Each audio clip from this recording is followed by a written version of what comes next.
Hello बच्चों, फिर से आपका स्वागत है आपके अपने YouTube चैनल कॉन्सेप्ट वाला पे। जैसा कि हम लोग क्लास 12th का फिजिक्स का कंप्लीट रिवीजन लेके आए हुए थे, जिसमें हम लोग आज इंपॉर्टेंट सीरीज का बात करेंगे, जिसमें चैप्टर का नाम है इलेक्ट्रोमैग्नेटिक इंडक्शन। यानी आज का जो हमारा चैप्टर है इलेक्ट्रोमैग्नेटिक इंडक्शन।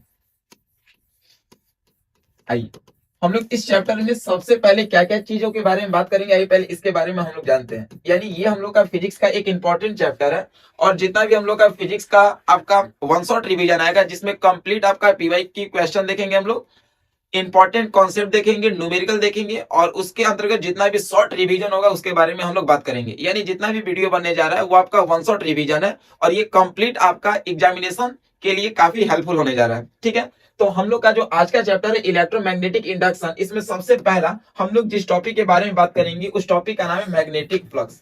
इसमें पहले हम लोग बात करने वाले हैं मैग्नेटिक फ्लक्स हम लोग किसको कहते हैं। आइए सबसे इंपॉर्टेंट कॉन्सेप्ट हम लोग आज के पहले क्लासेस में सीखते हैं। मैग्नेटिक फ्लक्स क्या है। जैसे सबसे पहले मान लिया जाए कि आपके पास कोई भी क्रॉसिंग सरफेसेस है, या आपके पास किसी प्रकार का कोई सरफेस है। जब आपके पास कोई भी एक क्रॉसिंग सरफेसेस है या कोई भी एक सरफेस है, उसमें जब मैग्नेटिक फील्ड लाइन में चेंजिंग हो रहा है, उसी को हम लोग बोलते हैं, क्या बोलते हैं, मैग्नेटिक फ्लक्स। यानी मैग्नेटिक फ्लक्स यहाँ पे क्या बना, तो मैग्नेटिक फ्लक्स यहाँ पे बना total number of the total number of changing the total number of changing of magnetic field lines magnetic field lines magnetic field lines during crossing surfaces normally. यानी यहां पे आपको हम क्या बताएं कि सबसे पहले अगर आपके पास कितना भी मैग्नेटिक फील्ड लाइन में जो चेंजिंग हो रहा है वो किसके अलोंग, ये जो क्रॉसिंग सरफेसेस है उसके अलोंग, उसी को हम लोग बोलते हैं मैग्नेटिक फ्लक्स।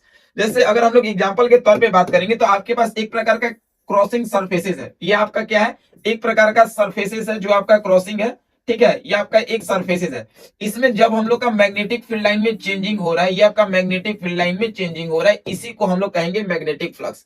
यानी जब आपका मैग्नेटिक फील्ड लाइन के अंतर्गत चेंजिंग होता है, जैसे 2 3 4 5 6, यानी क्रॉसिंग सरफेसेस के अंदर जब मैग्नेटिक फील्ड लाइन में चेंजिंग होता है, कभी 2 लाइन गया, कभी 3, कभी 4, कभी 5, तो जिस प्रकार से मैग्नेटिक फील्ड लाइन का चेंजिंग होता है किसमें, क्रॉसिंग सरफेसेस जो कि नॉर्मली अलोंग होता है, उसी को हम लोग बोलते हैं मैग्नेटिक फ्लक्स। ठीक है, उसके बाद हम लोग के पास यहाँ कुछ इंपॉर्टेंट कॉन्सेप्ट है कि मैग्नेटिक फ्लक्स को हम लोग डिनोट करते हैं किससे, फाई से, या इसी को हम लोग कहते हैं फाई एम। मैग्नेटिक फ्लक्स को हम लोग किससे करते हैं डिनोट, फाई से, या इसी को हम लोग क्या कहते हैं, फाई एम कहते हैं। ठीक है, अब इसका जो इंपॉर्टेंट फॉर्मूला होता है उसके बारे में आप लोग यहाँ पे देखेंगे। अगर हम लोग मैग्नेटिक फ्लक्स का बात किए तो magnetic flux equal to formula होता है यहाँ पे B vector dot A vector. अब यहाँ पे B vector dot A vector क्या हुआ, बी वेक्टर का मतलब मैग्नेटिक फील्ड, मतलब कह सकते हैं कि चेंजिंग इन मैग्नेटिक फील्ड, और ए का मतलब क्या हुआ, ए का मतलब यूनिट वेक्टर। इसको हम लोग तोड़ के ऐसे भी लिख सकते हैं बी ए, और जहां पे डॉट प्रोडक्ट हटता है वहां पे क्या आता है आपका कॉस थीटा। यानी एक फॉर्मूला बन गया यहाँ बी ए कॉस थीटा, यानी फाई एम का फॉर्मूला यहाँ पे कह सकते हो आप लोग, क्या कह सकते हो, बी ए कॉस थीटा। जहां पे अगर कोई आपसे पूछेगा कि ये बी क्या है, तो बी आप क्या बताओगे, यहाँ पे बी वेक्टर जो है वो आपका चेंजिंग इन मैग्नेटिक फील्ड है यहाँ पे। ठीक है, दूसरा अगर ए पूछेगा तो ए आपका क्या है, ए है आपका यूनिट वेक्टर। यानी सिंपली आप इसको ए को आप लोग एरिया वेक्टर भी बोल सकते हो, एरिया वेक्टर भी बोल सकते हो, और कहीं कहीं ए को हम लोग यूनिट वेक्टर के भी नाम से जानते हैं। और ये यूनिट वेक्टर जो होता है वो आपके लिए डायरेक्शन फाइंड करने का काम करता है। ठीक है, अगर हमारा ये ए यूनिट वेक्टर है तो यूनिट वेक्टर का फॉर्मूला होता है, यूनिट वेक्टर को सबसे पहले हम लोग रिप्रेजेंट करते हैं किससे, कैप से। तो मान लो कि ए आपका यूनिट वेक्टर है तो हम लोग इसको ए कैप बोल सकते हैं। ठीक है, और यूनिट वेक्टर का फॉर्मूला होता है उसका वेक्टर बाय उसका मॉड। ठीक है ना, तो ये याद रखना, ये यूनिट कैप का फॉर्मूला होता है। ठीक है, सबसे पहले आपको हम क्या क्या चीज बताएं, और यहाँ पे एक और टर्म आ रहा है थीटा, तो थीटा क्या कह सकते हो, तो थीटा हो जाएगा यहाँ पे the angle between magnetic field, change in magnetic field and unit vector. आइए थोड़ा सा इसको हम लोग पहले अच्छे से समझ लेते हैं। मैग्नेटिक फ्लक्स आपका क्या होता है, यानी changing in magnetic field line, ठीक है। यानी आपके पास जो मैग्नेटिक फील्ड लाइन में चेंजिंग हो रहा है किसके अंतर्गत, क्रॉसिंग सरफेसेस के अंतर्गत, उसी को हम लोग बोलेंगे मैग्नेटिक फ्लक्स। इसको डिनोट करेंगे फाई से या फाई एम से। मैग्नेटिक फ्लक्स का फॉर्मूला होता है B vector dot A vector. B vector dot A vector, जब हम लोग यहाँ पे डॉट प्रोडक्ट हटाते हैं तो यहाँ पे कॉस थीटा आता है, यानी मैग्नेटिक फ्लक्स को हम लोग कह सकते हैं बी ए कॉस थीटा, ठीक है। जहां पे बी जो है आपका changing in magnetic field lines है, ए जो है वो आपका एरिया वेक्टर या यूनिट वेक्टर है, और कॉस थीटा, थीटा का मतलब एंगल है किसके बीच का, मैग्नेटिक फील्ड लाइंस और एरिया वेक्टर। अगर हम लोग इसको यूनिट वेक्टर के रूप में लेके चलते हैं तो यूनिट वेक्टर का मतलब वो डायरेक्शन को फाइंड करता है, और यूनिट वेक्टर का फॉर्मूला होता है A vector by mod of A vector, ठीक है। अब यहाँ पे सबसे इंपॉर्टेंट चीज आपको याद रखना है, वो याद क्या रखना है कि यूनिट वेक्टर जो होगा वो कभी भी होता है तो वो सरफेस के परपेंडिकुलरली होता है, ठीक है। यूनिट वेक्टर अगर कभी भी होगा तो वो सरफेस के परपेंडिकुलरली होता है। इस कॉन्सेप्ट को आपको याद रखना है। तो सबसे पहले आपको यहाँ पे मैग्नेटिक फ्लक्स क्लियर हुआ। अब हम लोग यहाँ पे बात करते हैं मैग्नेटिक फ्लक्स का एसआई यूनिट, यानी सबसे पहला बात क्या करते हैं, SI unit of magnetic flux. SI unit of magnetic flux, अगर हम लोग यहाँ पे मैग्नेटिक फ्लक्स का एसआई यूनिट के बारे में बात करते हैं तो वो क्या होगा।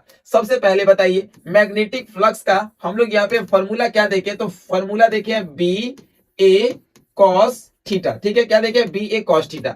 अब जब हम लोग यहाँ पे बी ए कॉस थीटा देखें तो बी का मतलब मैग्नेटिक फील्ड, और मैग्नेटिक फील्ड का यूनिट टेस्ला होता है, ठीक है, इंटू ए का मतलब एरिया वेक्टर, और एरिया वेक्टर का मतलब क्या, मीटर का स्क्वायर, यानी यहाँ पे बन गया टेस्ला मीटर का स्क्वायर, और टेस्ला मीटर स्क्वायर को हम लोग बोलते हैं वेबर।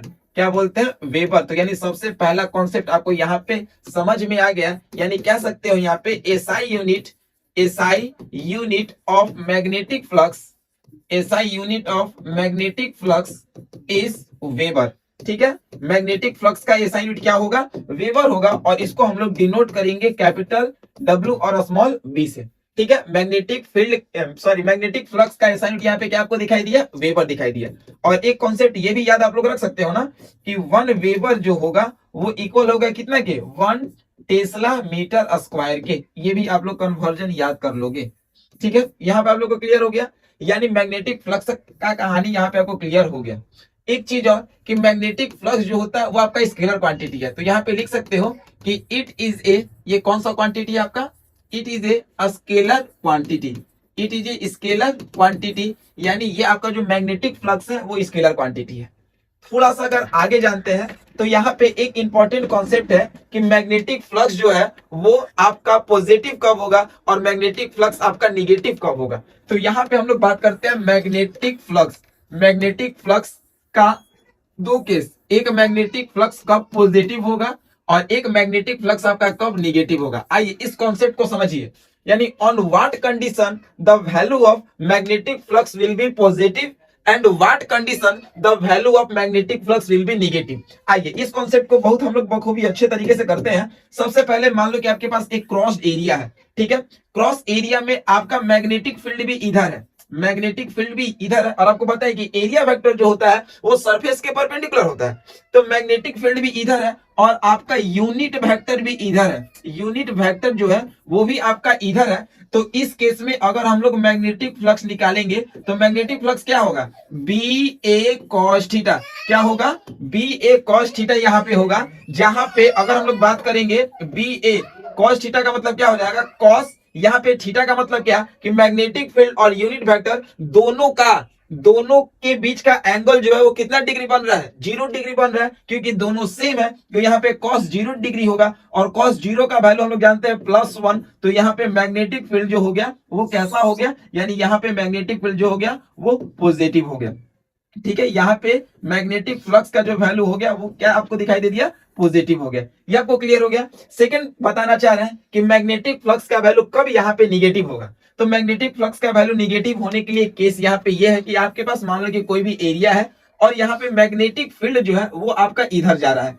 ठीक है, और इसका जो यूनिट कैप है यानी यूनिट वेक्टर जो डायरेक्शन बताता है एरिया वेक्टर वो आपका जस्ट अपोजिट है। तो इनके बीच में जो एंगल बनेगा वो एंगल कितना बनेगा, 180 बनेगा। तो जब यहाँ पे आप निकालोगे मैग्नेटिक फ्लक्स तो क्या हो जाएगा, बी ए कॉस थीटा। तो यहाँ पे हम लोग क्या कर सकते हैं, बी ए कितना डिग्री, कॉस 180 डिग्री, और कॉस 180 का वैल्यू -1, यानी कह सकते हैं यहाँ पे माइनस बी ए हो जाएगा, यानी मैग्नेटिक फ्लक्स जो होगा वो निगेटिव होगा। यानी दो कॉन्सेप्ट आपको मैंने यहाँ पे सिखाया, दो कॉन्सेप्ट यहाँ पे मैंने आपको क्या सिखाया कि मैग्नेटिक फ्लक्स कब पॉजिटिव होगा, और दूसरा मैंने बताया कि मैग्नेटिक फ्लक्स आपका कब निगेटिव होगा। तो मैग्नेटिक फ्लक्स पॉजिटिव होने का शर्त यही है कि यूनिट वेक्टर या एरिया वेक्टर, उसको आप एरिया या यूनिट वेक्टर लेके चल सकते हो, ठीक है, आप उसको एरिया ही लेके चलो।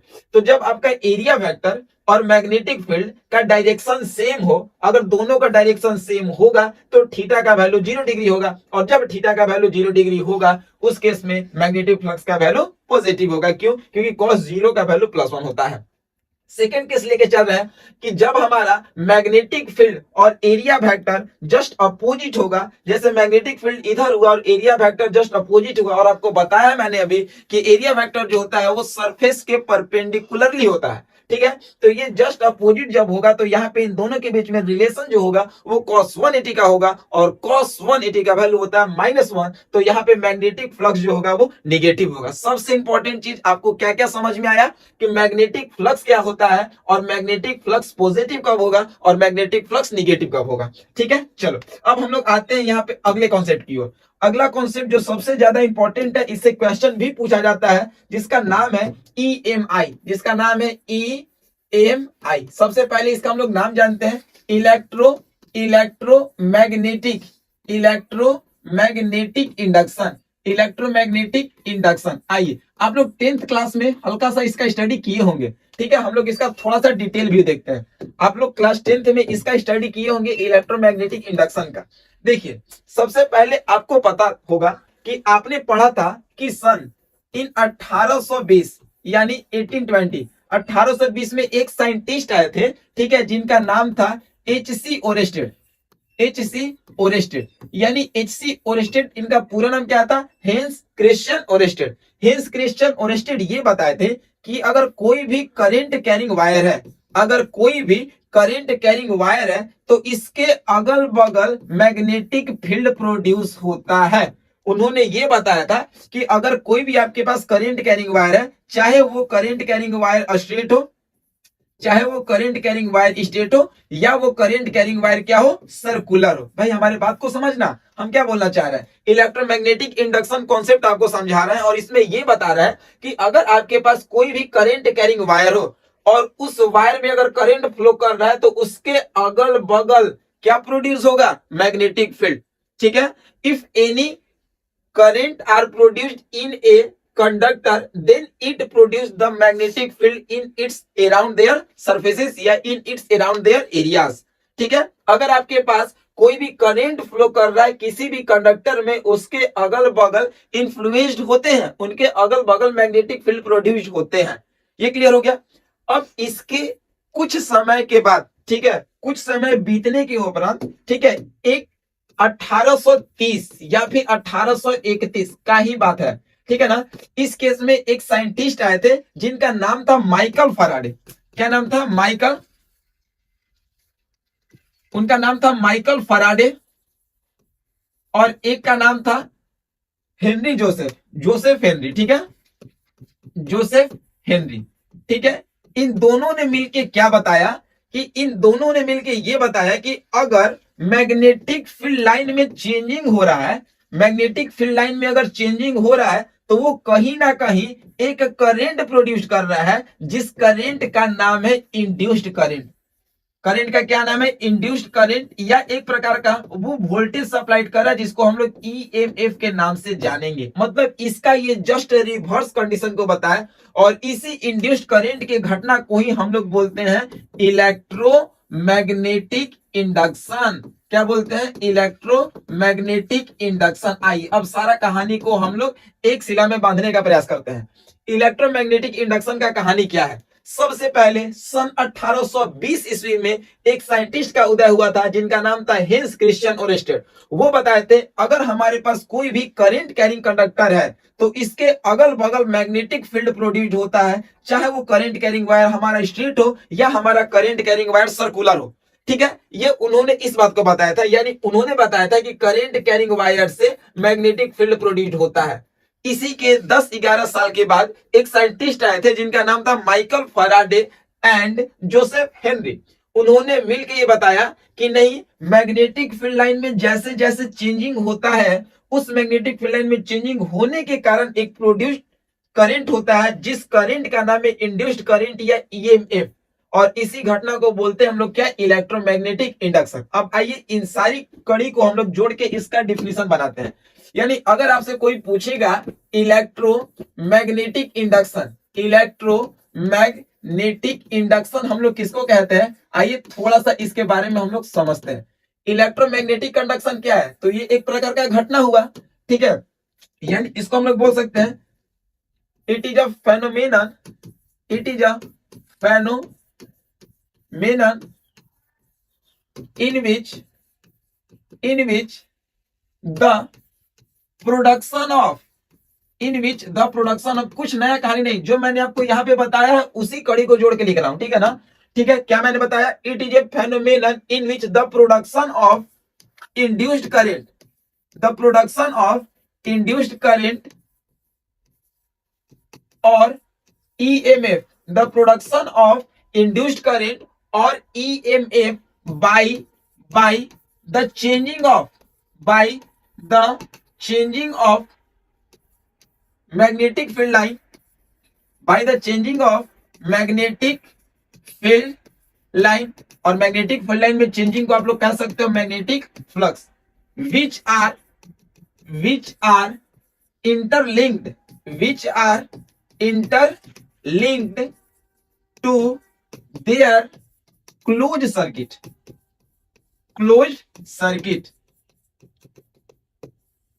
are called electromagnetic induction,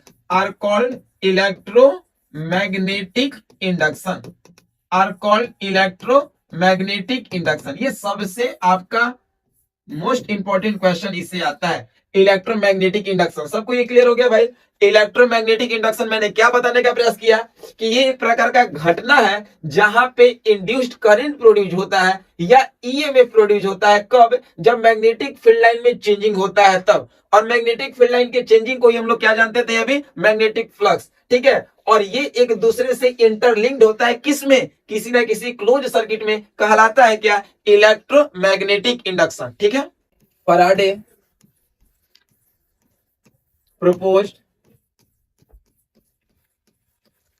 3 experiment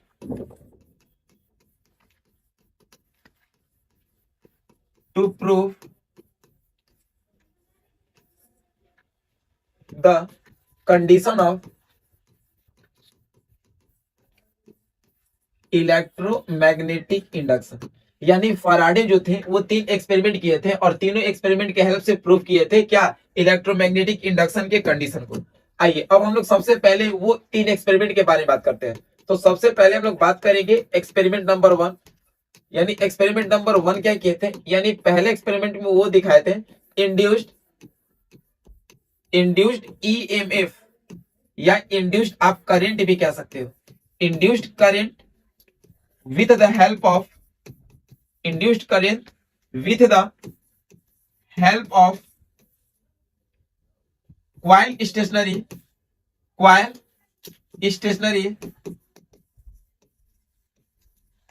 and moving magnet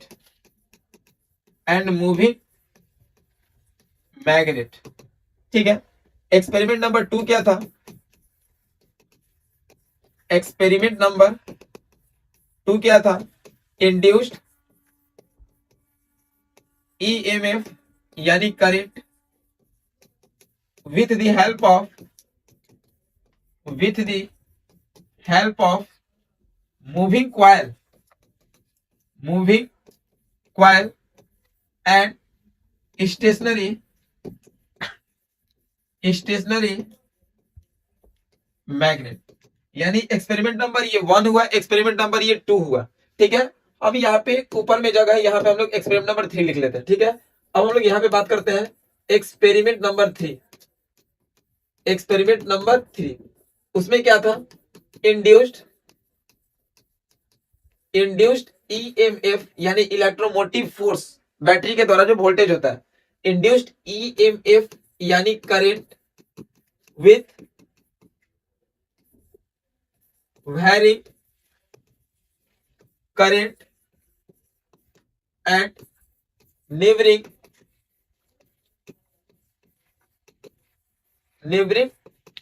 coil.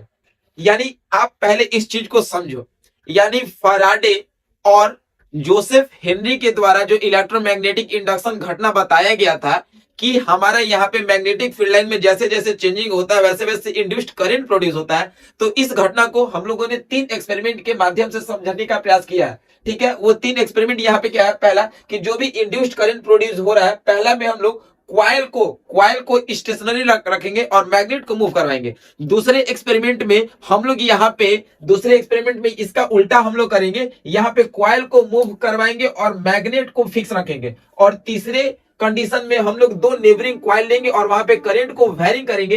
तो यहाँ पे देखते हैं कि कैसे ये चीज की घटना हम लोग के सामने प्रूफ होती है। आइए, सबसे पहला कंडीशन हमारा क्या है कि क्वाइल को हम लोग स्टेशनरी यानी क्वाइल को हम लोग रेस्ट में रखेंगे और यहाँ पे मैग्नेट को क्या करवाएंगे, मूविंग करवाएंगे। आइए, तीनों कंडीशन को हम लोग पहले अच्छे से समझते हैं और यही 3 कंडीशन है जो आपको प्रूव करता है, ये 3 कंडीशन जो आपको प्रूव करता है कि इलेक्ट्रोमैग्नेटिक इंडक्शन कैसे प्रोड्यूस होता है। आइए, सबसे पहले हम लोग क्या करेंगे, क्वाइल को स्टेशनरी रखेंगे। देखिए, अब आई कंडीशन को समझिए। यहाँ पे सबसे पहले हम लोग के पास एक क्वाइल है, सबसे पहले हम लोग के पास एक ये क्वाइल हो गया। इस क्वाइल को हम लोग सबसे पहले बैटरी से जोड़ देते हैं, plus minus plus minus plus, और ये हो गया माइनस। ठीक है, ये आपका हो गया प्लस और ये आपका क्या हो गया माइनस। ये क्वाइल है, यहाँ पे हम लोग कह सकते हैं यहाँ पे करंट कैरिंग क्वाइल है। ये हमारा करंट कैरिंग क्या है, क्वाइल है। आप पहला कंडीशन को अगर देखे होंगे तो यहाँ पे क्वाइल स्टेशनरी है, यानी यहाँ पे जो क्वाइल होगा वो आपका रेस्ट में होगा, एक जगह फिक्स होगा। उसके बाद यहाँ पे मैग्नेट जो है वो मूविंग है। यहाँ पे आपके पास एक मैग्नेट है जिसका ये नॉर्थ पोल है और ये आपका साउथ पोल है। ये मैग्नेट जो है वो मूव कर रहा है, ये मैग्नेट जो है वो मूव कर रहा है नियर द क्वाइल। ये क्या हो रहा है, नियर द क्वाइल। अब जरा सोच के बताना कि जब ये मैग्नेट मूव कर रहा है और क्वाइल के नजदीक में जा रहा है, तो जैसे जैसे ये क्वाइल के नजदीक में जाएगा इसका मैग्नेटिक फील्ड लाइन भी ज्यादा निकलेगा, इसका मैग्नेटिक फील्ड लाइन भी क्या होगा, ज्यादा निकलेगा। और जितना ज्यादा इसका मैग्नेटिक फील्ड लाइन प्रोड्यूस्ड होगा, जितना ज्यादा मैग्नेटिक फील्ड लाइन प्रोड्यूस होगा, यानी यहाँ पे हम लोग कह सकते हैं कि मैग्नेटिक फील्ड लाइन जितना ज्यादा प्रोड्यूस होगा, यानी मैग्नेटिक फील्ड लाइन में चेंजिंग है तो यहाँ पे मैग्नेटिक फ्लक्स होगा, और जैसे मैग्नेटिक फ्लक्स होगा यहाँ पे प्रोड्यूस होगा इंड्यूस्ड करंट। क्या होगा, प्रोड्यूस इंड्यूस्ड करंट। और आपको बताया गया है कि जितना ज्यादा मैग्नेटिक फील्ड लाइन में चेंजिंग होता है उतना ही ज्यादा इंड्यूस्ड करंट यहाँ पे प्रोड्यूस होता है। तो यहाँ पे आपको कंडीशन को ये बताइए यहाँ पे कि जब आपका मैग्नेट मूव कर रहा है, ध्यान से देखना, यहाँ पे आपका मैग्नेट मूव कर रहा है और क्वाइल के पास जा रहा है, और क्वाइल जो है वो करंट कैरिंग क्वाइल है। यहाँ पे सबसे पहले मान लो कि यहाँ पे करंट जो है वो जा रहा है एंटी क्लॉक में, यानी करंट जो है वो मूव कर रहा है किस में, एंटी क्लॉकवाइज डायरेक्शन में। तो यहाँ पे जब करंट आपका एंटी क्लॉकवाइज डायरेक्शन में मूव कर रहा है और मैग्नेट भी मूव कर रहा है, और मैग्नेट जो है वो क्वाइल के नजदीक आ रहा है, तो मैग्नेटिक फील्ड लाइन ज्यादा निकलेगा, और जितना ज्यादा मैग्नेटिक फील्ड लाइन निकलेगा उतना ही ज्यादा मैग्नेटिक फील्ड में चेंजिंग होगा, और मैग्नेटिक फील्ड में जब चेंजिंग होगा उस घटना को मैग्नेटिक फ्लक्स बोलेंगे, और जहां पे मैग्नेटिक फ्लक्स होता है उस घटना को हम लोग यहाँ पे इंड्यूस्ड करंट के नाम से जानते हैं। ठीक है, अब यहाँ पे इसी का हम एकदम सेकंड केस ले रहे हैं जो एकदम आपके कॉन्सेप्ट को निखार देगा। सेकंड कॉन्सेप्ट क्या है कि आपके पास वही आपका क्वाइल है, आपके पास वही क्या है, एक क्वाइल है। जब आपके पास ये क्वाइल हो गया, हम लोग इसको जोड़ दे रहे हैं किससे, plus minus plus minus plus और माइनस, ये हो गया प्लस और ये हो गया माइनस। ठीक है, ये आपका क्या है, सेम कंडीशन है कि ये आपका करंट कैरिंग क्वाइल है, ये आपका करंट कैरिंग क्वाइल है, और ये किसमें, स्टेशनरी है। ये क्या है आपका, स्टेशनरी है। स्टेशनरी का मतलब रेस्ट पोजीशन में है, ये किसमें है, आपका रेस्ट पोजीशन में है। आइए कॉन्सेप्ट को समझिए। तो जब आपका ये रेस्ट पोजीशन में है और हम लोग इस मैग्नेट को मूव कर रहे हैं, हम लोग इस मैग्नेट को मूव कर रहे हैं, ये आपका नॉर्थ पोल हो गया और ये आपका साउथ पोल हो गया। लेकिन इस बार ट्विस्टेड क्या है कि मैग्नेट जो है वो इधर नहीं जा रहा, मैग्नेट आपका मूव करके इधर जा रहा है, यानी अवे फ्रॉम द क्वाइल, यानी यहाँ पे कह सकते हैं अवे फ्रॉम द क्वाइल। तो जब ये क्वाइल से दूर जा रहा है भाई, जब ये क्वाइल से दूर जा रहा है तो यहाँ पे मैग्नेटिक फील्ड लाइन जो निकलेगा वो ऐसे निकलेगा। ठीक है, मैग्नेटिक फील्ड लाइन जो निकलेगा वो आपका ऐसे निकलेगा। ठीक है, यानी कह सकते हो यहाँ पे कि मैग्नेटिक फील्ड लाइन जो है धीरे धीरे कम होते जाएगा।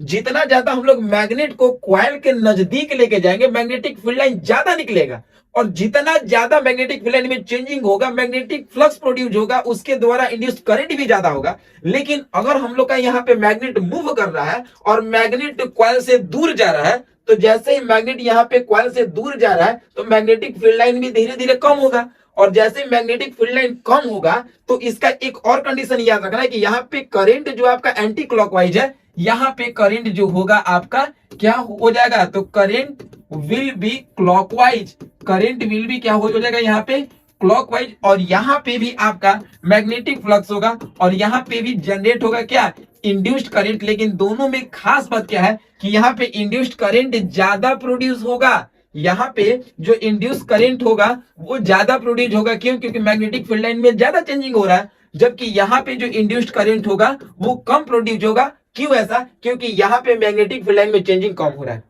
यानी हमने जो पहला बात बताया है एकदम उसी पे प्रूफ किया है कि इंड्यूस्ड करंट प्रोड्यूस हो रहा है कब, जब हमारा क्वाइल रेस्ट में है और हमारा मैग्नेट जो है वो मूव कर रहा है। देखो क्वाइल दोनों केसेस में रेस्ट में था और मैग्नेट जो था हमारा मूव कर रहा था, और जब मैग्नेट मूव कर रहा है तो मैग्नेटिक फील्ड लाइन में चेंजिंग होगा, और जब मैग्नेटिक फील्ड लाइन में चेंजिंग होगा तो मैग्नेटिक फ्लक्स होगा, और मैग्नेटिक फ्लक्स के द्वारा ही प्रोड्यूस होता है इंड्यूस्ड करंट, और उसी घटना को तो बोलते हैं क्या, इलेक्ट्रोमैग्नेटिक इंडक्शन।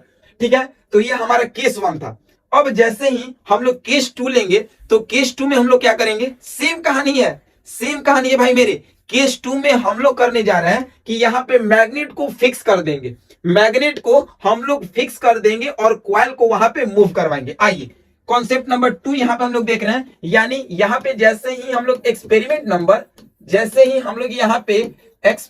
नंबर 2 की ओर बात कर रहे हैं, तो एक्सपेरिमेंट नंबर 2 में क्या था कि जो हमारा मूविंग क्वाइल था, जो हमारा मूविंग क्वाइल है वो आपका मूव कर रहा है, यानी क्वाइल जो है वो हमारा क्या है, मूविंग क्वाइल, और जो हमारे यहाँ पे मैग्नेट है, हमारा जो यहाँ पे मैग्नेट है वो मैग्नेट को अब हम लोग ले लेंगे स्टेशनरी, मैग्नेट जो होगा वो क्या हो जाएगा, स्टेशनरी, और जो क्वाइल है वो हमारा हो जाएगा मूविंग क्वाइल, यानी ये मूविंग फॉर्म में होगा। अब समझिए यहाँ पे, अब इस कॉन्सेप्ट को समझिए, ये भी आपको बहुत तगड़ा समझ में आएगा।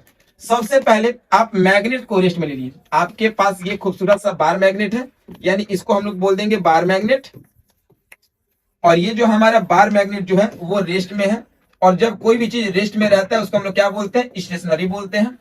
ठीक है, ये हमारा नॉर्थ पोल हो गया और ये साउथ पोल, क्योंकि मैग्नेटिक फील्ड लाइन जो होता है वो बाहर में नॉर्थ से साउथ और अंदर में साउथ से नॉर्थ, बाहर में क्लोज लूप में और अंदर में स्ट्रेट लाइन में ट्रेवल करता है।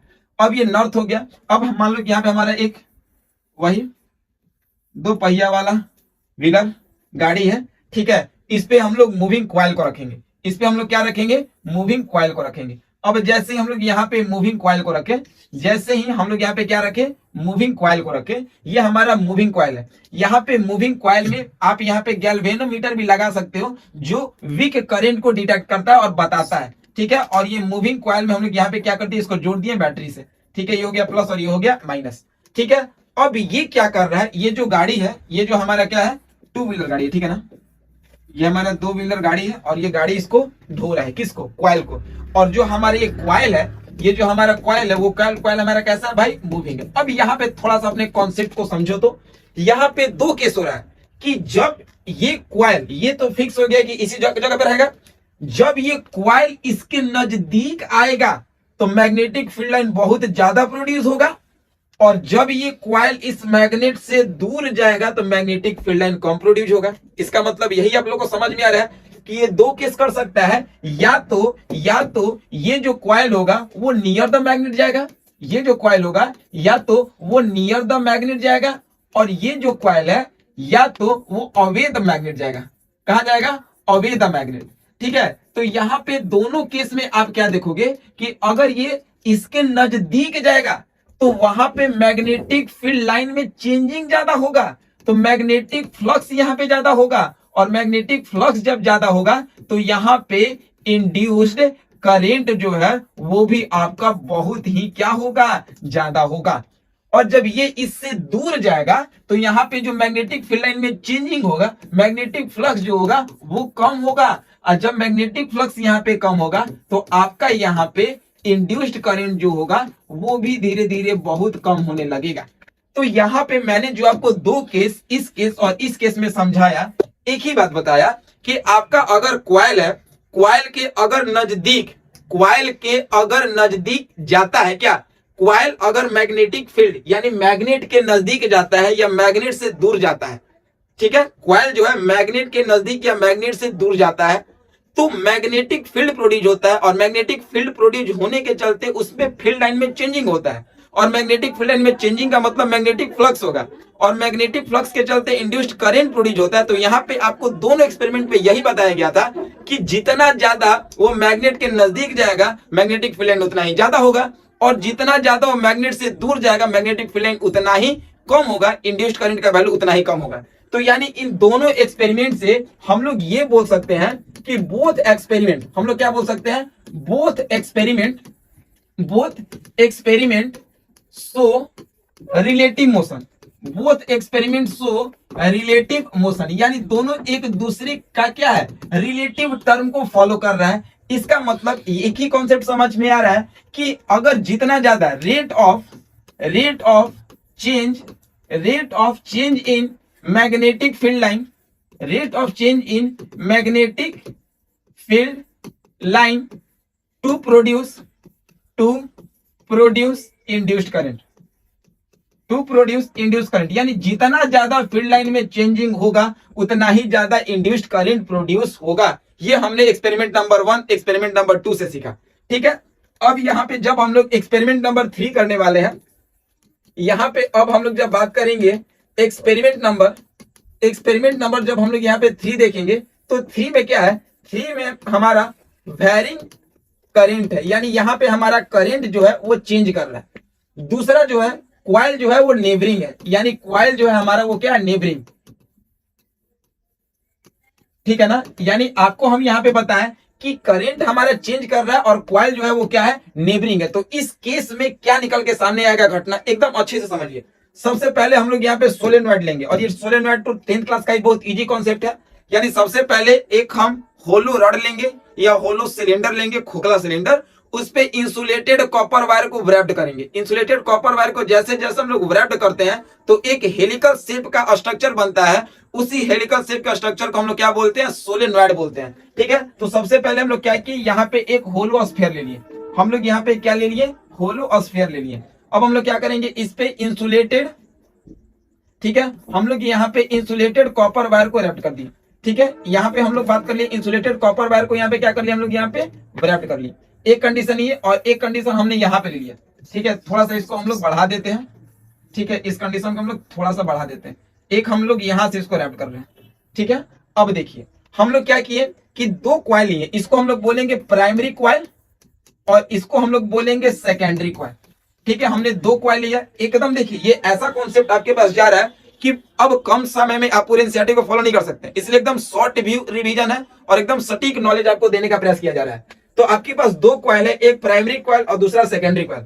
प्राइमरी क्वाइल जो है यहाँ पे आपका बैटरी से जुड़ा हुआ है, ठीक है, ये आपका बैटरी हो गया, ये हो गया प्लस और ये हो गया माइनस। बैटरी जो होता है वो ईएमएफ फॉर्म करता है जिसको हम लोग बोलते हैं वोल्टेज, ठीक है। उसके बाद यहाँ पे की लगा है, की का मतलब ये आपका क्लोज्ड है, की दो होता है ना, एक क्लोज्ड और ओपन। क्लोज्ड है तो करंट फ्लो करेगा, नहीं है तो फ्लो नहीं करेगा।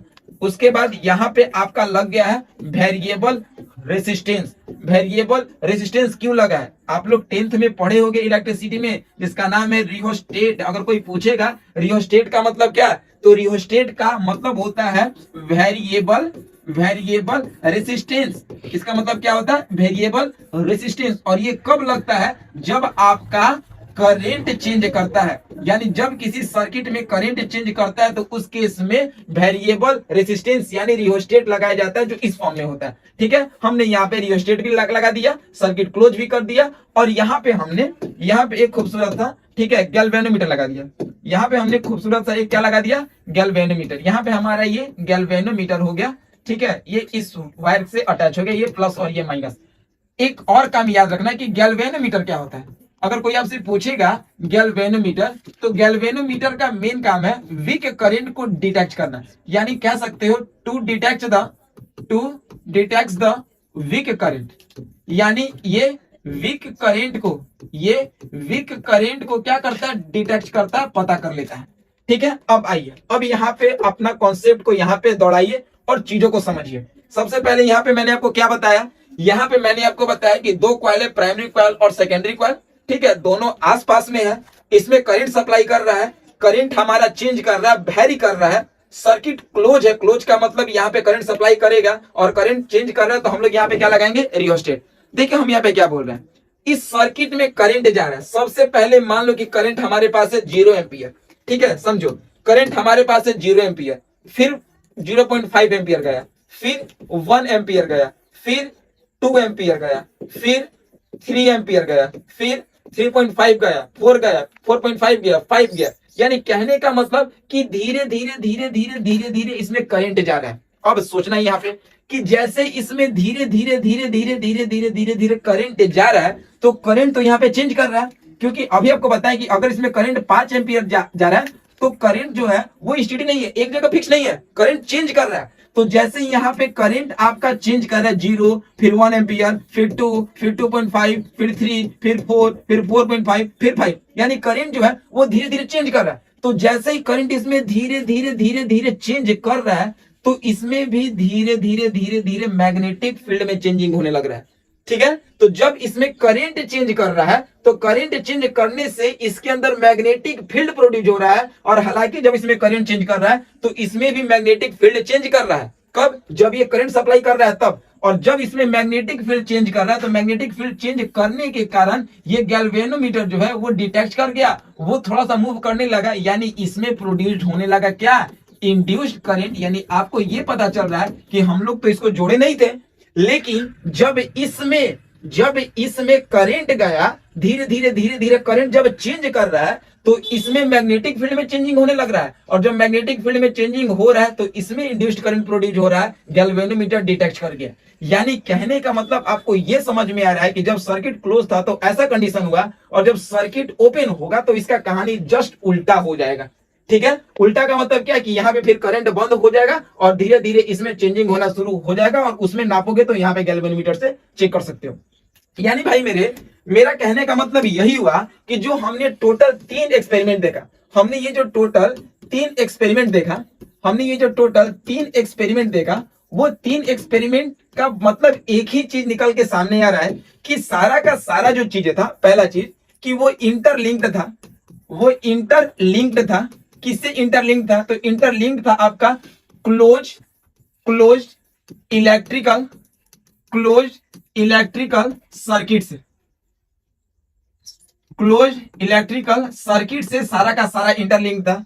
और दूसरा rate of change of magnetic field line, rate of change of magnetic field line जो था वो डिपेंड कर रहा था किस पे, तो rate of change of magnetic field line is depend upon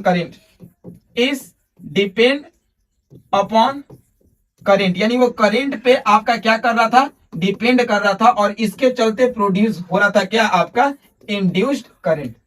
ठीक है, यानी हमने बेसिकली इस कहानी के बारे में देखा, यानी तीनों एक्सपेरिमेंट में यही पता चला कि सारा क्लोज सर्किट से इंटरलिंक्ड था, और उसमें जैसे जैसे मैग्नेटिक फील्ड लाइन चेंज कर रहा था, वो इंड्यूस्ड करंट को प्रोड्यूस कर रहा था, और इंड्यूस्ड करंट जो था वो कहीं ना कहीं वो अमाउंट ऑफ चार्ज या करंट पे डिपेंड करता है। तो ये हमने टोटल यहाँ पे ये कहानी सीखा, लॉ ऑफ इलेक्ट्रोमैग्नेटिक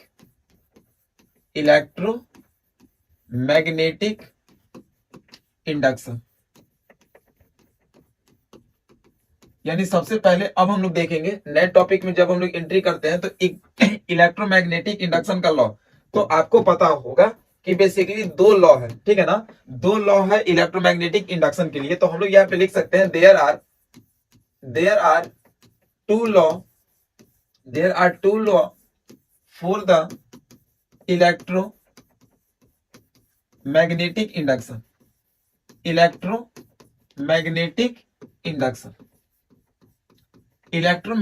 इंडक्शन के लिए टोटल 2 लॉ है। ठीक है, उन दोनों लॉ के बारे में हम लोग यहाँ पे बात करेंगे।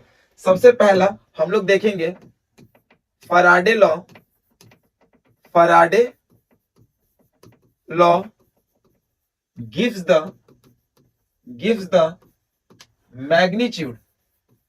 gives the magnitude of induced EMF. और दूसरा जो लॉ है उसमें हम लोग बोलेंगे Lenz law gives the direction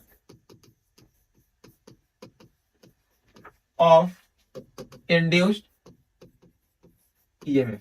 आइए इसको हम लोग अच्छे से समझते हैं और ये आपके बोर्ड के लिए काफी ज्यादा ही इंपॉर्टेंट है।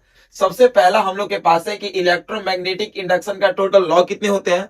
तो हम लोग यहाँ पे जाने कि इलेक्ट्रोमैग्नेटिक इंडक्शन के दो लॉ होते हैं, ठीक है, जिसमें से एक को बोलते हैं हम लोग यहाँ पे पहले जो इंपॉर्टेंट पॉइंट है उसको घेर देंगे हम लोग। एक को हम लोग बोलते हैं फैराडे लॉ और दूसरा को हम लोग बोलते हैं लेंज लॉ, ठीक है। फैराडे लॉ के हेल्प से हम लोग इंड्यूस्ड ईएमएफ का या इंड्यूस्ड करंट का मैग्नीट्यूड निकालेंगे, जबकि लेंज लॉ के हेल्प से इंड्यूस्ड ईएमएफ का डायरेक्शन निकालेंगे। यानी पहला कॉन्सेप्ट आप याद रखना कि यहाँ पे जो लेंज लॉ होता है वो इंड्यूस्ड ईएमएफ के डायरेक्शन के बारे में बात करता है, जबकि फैराडे लॉ जो होता है वो इंड्यूस्ड ईएमएफ के मैग्नीट्यूड के बारे में बात करता है, ठीक है। अब हम लोग इन दोनों लॉ को थोड़ा सा एक्सप्रेस करते हैं, ठीक है। ये आपके बोर्ड के लिए काफी ज्यादा इंपॉर्टेंट है, तो पहले आप इसको याद कर लेना, ठीक है।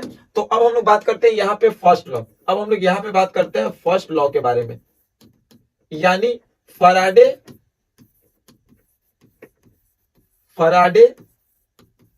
Law gives the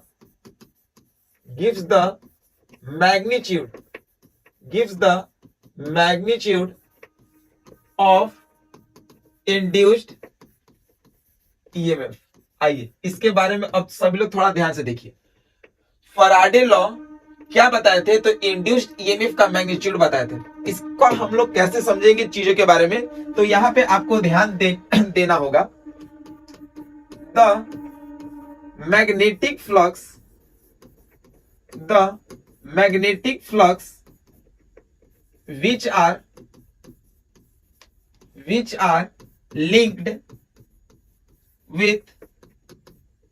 which are linked with closed circuit,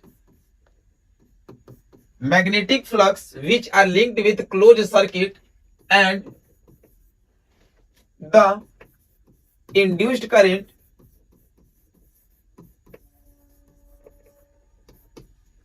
or EMF are produced last on show the changing of their magnetic field lines are called electromagnetic induction. यानी आपको यहां पे एक सबसे इंपॉर्टेंट फेनोमेनन मैंने बता रखा कि यहां पे अगर कोई पूछेगा आपसे कि फैराडे का जो लॉ था जिसमें इंड्यूस्ड ईएमएफ का मैग्नीट्यूड बताया गया था उसका स्टेटमेंट क्या था, तो उसका स्टेटमेंट यही था कि जो भी मैग्नेटिक फ्लक्स को लिंक किया गया था, ठीक है, क्लोज्ड इलेक्ट्रिक सर्किट के द्वारा, उसमें इंड्यूस्ड करंट प्रोड्यूस हुआ था या उसमें इंड्यूस्ड ईएमएफ प्रोड्यूस हुआ था, वो भी कब, जब तक उसके अंदर मैग्नेटिक फ्लक्स में, मैग्नेटिक फील्ड में लगातार चेंजिंग होते गया और उसके द्वारा इलेक्ट्रोमैग्नेटिक इंडक्शन होते गया, ठीक है। यानी यहां पे आप एक केस को याद रखना कि फैराडे लॉ जो था वो इंड्यूस्ड ईएमएफ का मैग्नीट्यूड कब बताया था, जब मैग्नेटिक फ्लक्स लगातार इलेक्ट्रिकल सर्किट से, क्लोज सर्किट से लिंक होने के बाद जो भी इंड्यूस्ड करंट या इंड्यूस्ड ईएमएफ प्रोड्यूस होता था वो किसके द्वारा, तो मैग्नेटिक फील्ड लाइन में चेंजिंग के कारण। इसी को हम लोग इलेक्ट्रोमैग्नेटिक इंडक्शन के भी नाम से जानते थे, ठीक है। अब यहाँ पे हम लोग बात करेंगे सेकेंड, ठीक है। यहाँ पे अब हम लोग का कहानी आएगा सेकेंड लॉ, ठीक है। सेकेंड लॉ, ये तो बेसिकली एक कहानी था, इसमें किसी प्रकार का कोई दिक्कत नहीं है, ये थोड़ा सा समझना है। सेकेंड लॉ में आपको बताए थे यहाँ पे लेंज लॉ गिव्स द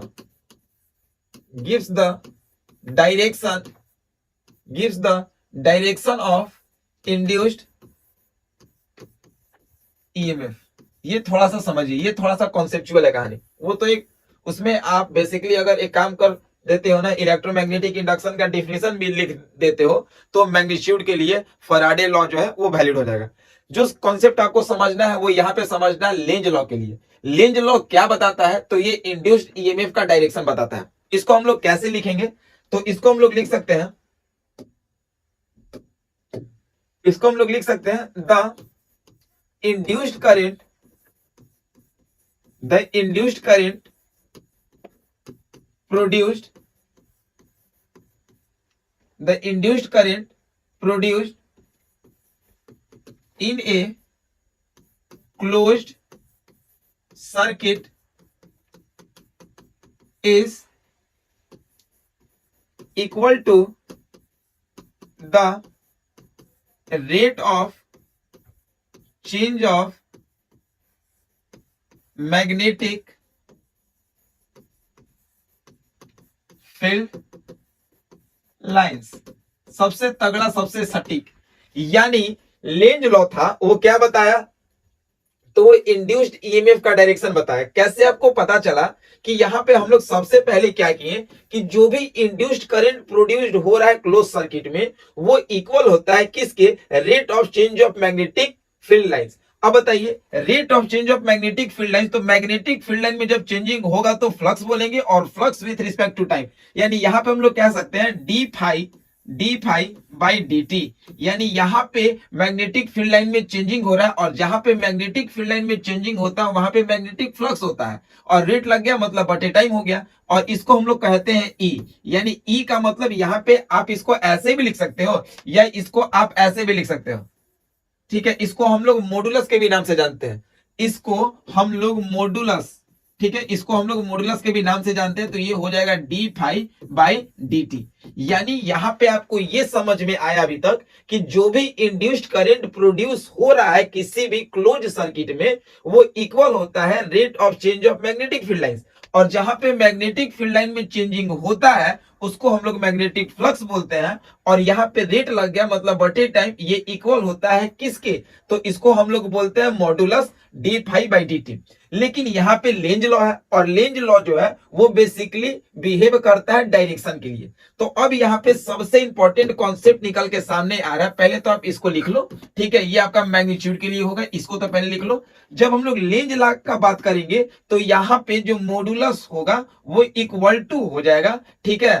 और जब हम लोग साइन का बात करते हैं तो यहाँ पे मॉड हट जाता है, यानी माइनस यहाँ पे d phi by d t होगा। और एक फॉर्मूला और आता है, कितना नंबर ऑफ टर्न्स के लिए आता है, तो यहाँ पे हम लोग modulus is equal to minus N d phi by d t हम लोग लिख सकते हैं, ठीक है। यानी ये आपका 2-3 फॉर्मूला है जो आपको लिखना होगा।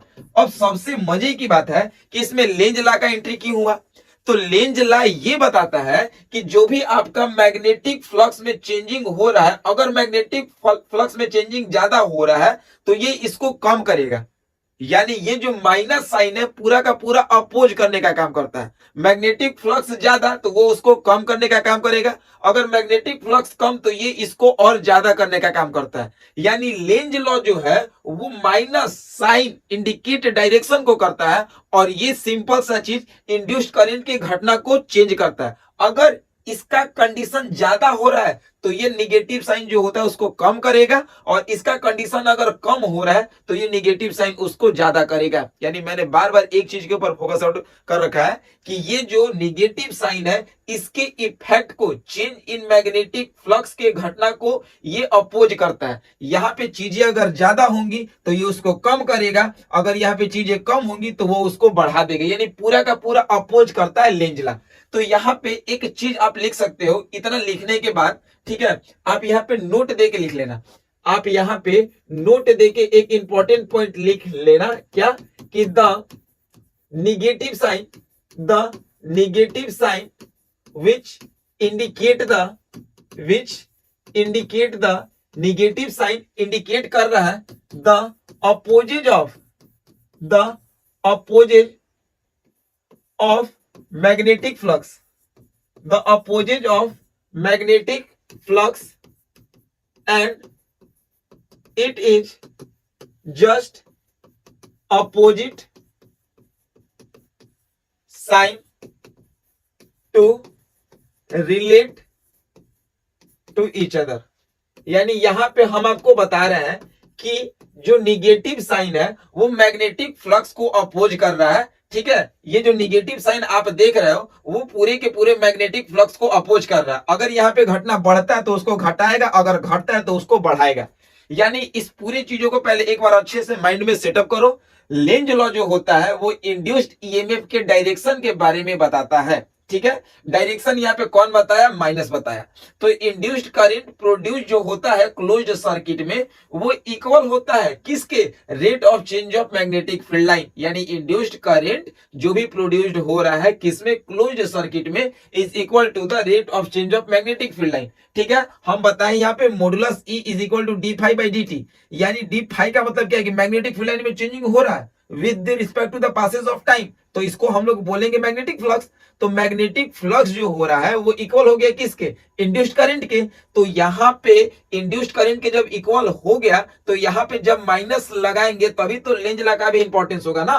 तो लेंज लॉ में यहाँ पे माइनस लगता है। माइनस कब लगेगा, जब ये मॉड को हटाएंगे तब। तो मॉड को जैसे ही हटाए तो यहाँ पे माइनस लगा दिए, और ये माइनस बता रहा है कि अगर फ्लक्स ज्यादा तो ये अपने तरीके से प्रकोप को घटा देगा, और ये कम तो ये उसको बढ़ा देगा। यानी ये कहता है कि हम 36 का आंकड़ा रखते हैं सास बहू का। ठीक है, अगर तुम बढ़ोगे तो हम घटाने का प्रयास करेंगे, तुम घटोगे तो हम बढ़ाने का प्रयास करते हैं। यानी लेंज लॉ कभी भी होगा तो नेगेटिव साइन में होता है, और ये चेंज इन मैग्नेटिक फ्लक्स को जस्ट अपोज करता है। ये क्या करता है कि मैग्नेटिक फ्लक्स को क्या करता है, जस्ट अपोज करने का काम यहाँ पे करता है, और इस साइन को हम लोग मॉडुलस बोलते हैं। और इस क्वेश्चन में अगर लेंज लॉ का आपको न्यूमेरिकल मिलेगा तो वहां पे एन दिया रहता है, यानी एन जो होता है वो नंबर ऑफ टर्न्स के लिए आता है। ठीक है, तो आप इस फॉर्मूला को वैलिड कर सकते हो, इसको भी कर सकते हो, इसको भी कर सकते हो, इसको भी कर सकते हो। ठीक है, तो पहले आप ये दो सबसे जो इंपॉर्टेंट इलेक्ट्रोमैग्नेटिक इंडक्शन का लॉ है, पहले आप इसको जल्दी से उतार लो। तो अब हम लोग इसमें जो सबसे इंपॉर्टेंट है लेंज लॉ, चलिए आइए अब हम लोग लेंज लॉ के बारे में सीखते हैं। ये लेंज लॉ क्या होता है और इसका क्या इंपॉर्टेंट है। चलिए सब लोग टॉपिक डालेंगे लेंज लॉ। अब इसमें हम लोग जैसे जैसे आगे बढ़ रहे हैं इंपॉर्टेंट टॉपिक भी आपको मिलता हुआ दिखाई देगा। लेंज लॉ, सबसे पहले इसका आप लोग डिफिनेशन लिखिए। लेंज लॉ का मतलब क्या है, this law states the direction of induced current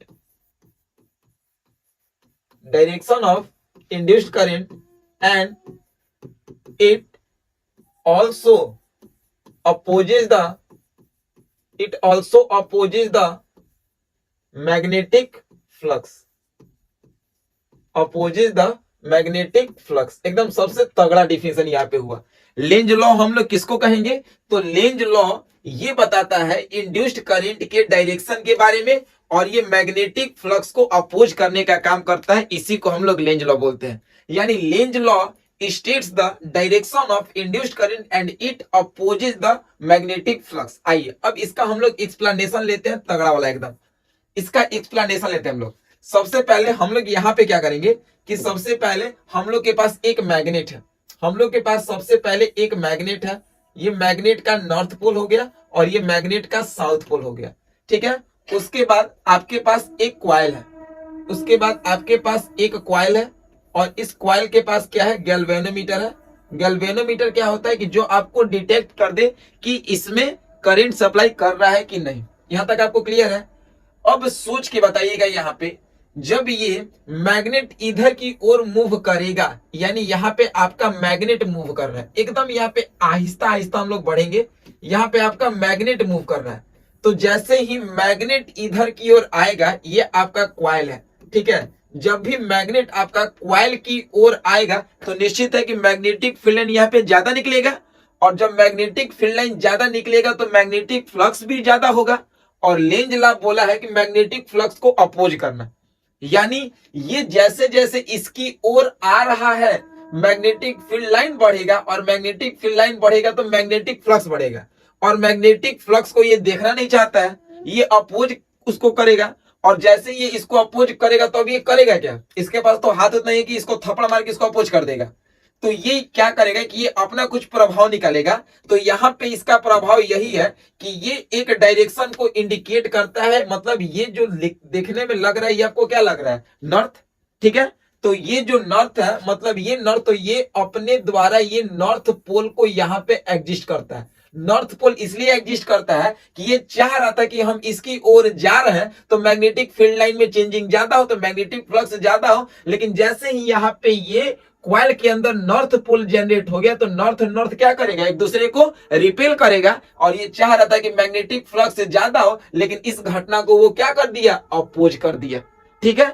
और जैसे ही यहाँ पे ये अपोज करता है तो ये अपोज करने के दौरान यहाँ पे अगर देखोगे तो करंट जो है वो यहाँ पे इस तरीका से जाएगा, यानी करंट जो है यहाँ पे एंटी क्लॉकवाइज जाएगा। यानी यहाँ पे अगर हम लोग बात करेंगे करंट का डायरेक्शन, यानी कौन सा करंट, इंड्यूस्ड करंट, तो यहाँ पे जो इंड्यूस्ड करंट का, यहाँ पे अगर इंड्यूस्ड करंट का हम लोग डायरेक्शन बोलेंगे तो वो कहां पे जाएगा भाई मेरे, एंटी क्लॉक वाइज डायरेक्शन में जाएगा। सबको क्लियर हो गया।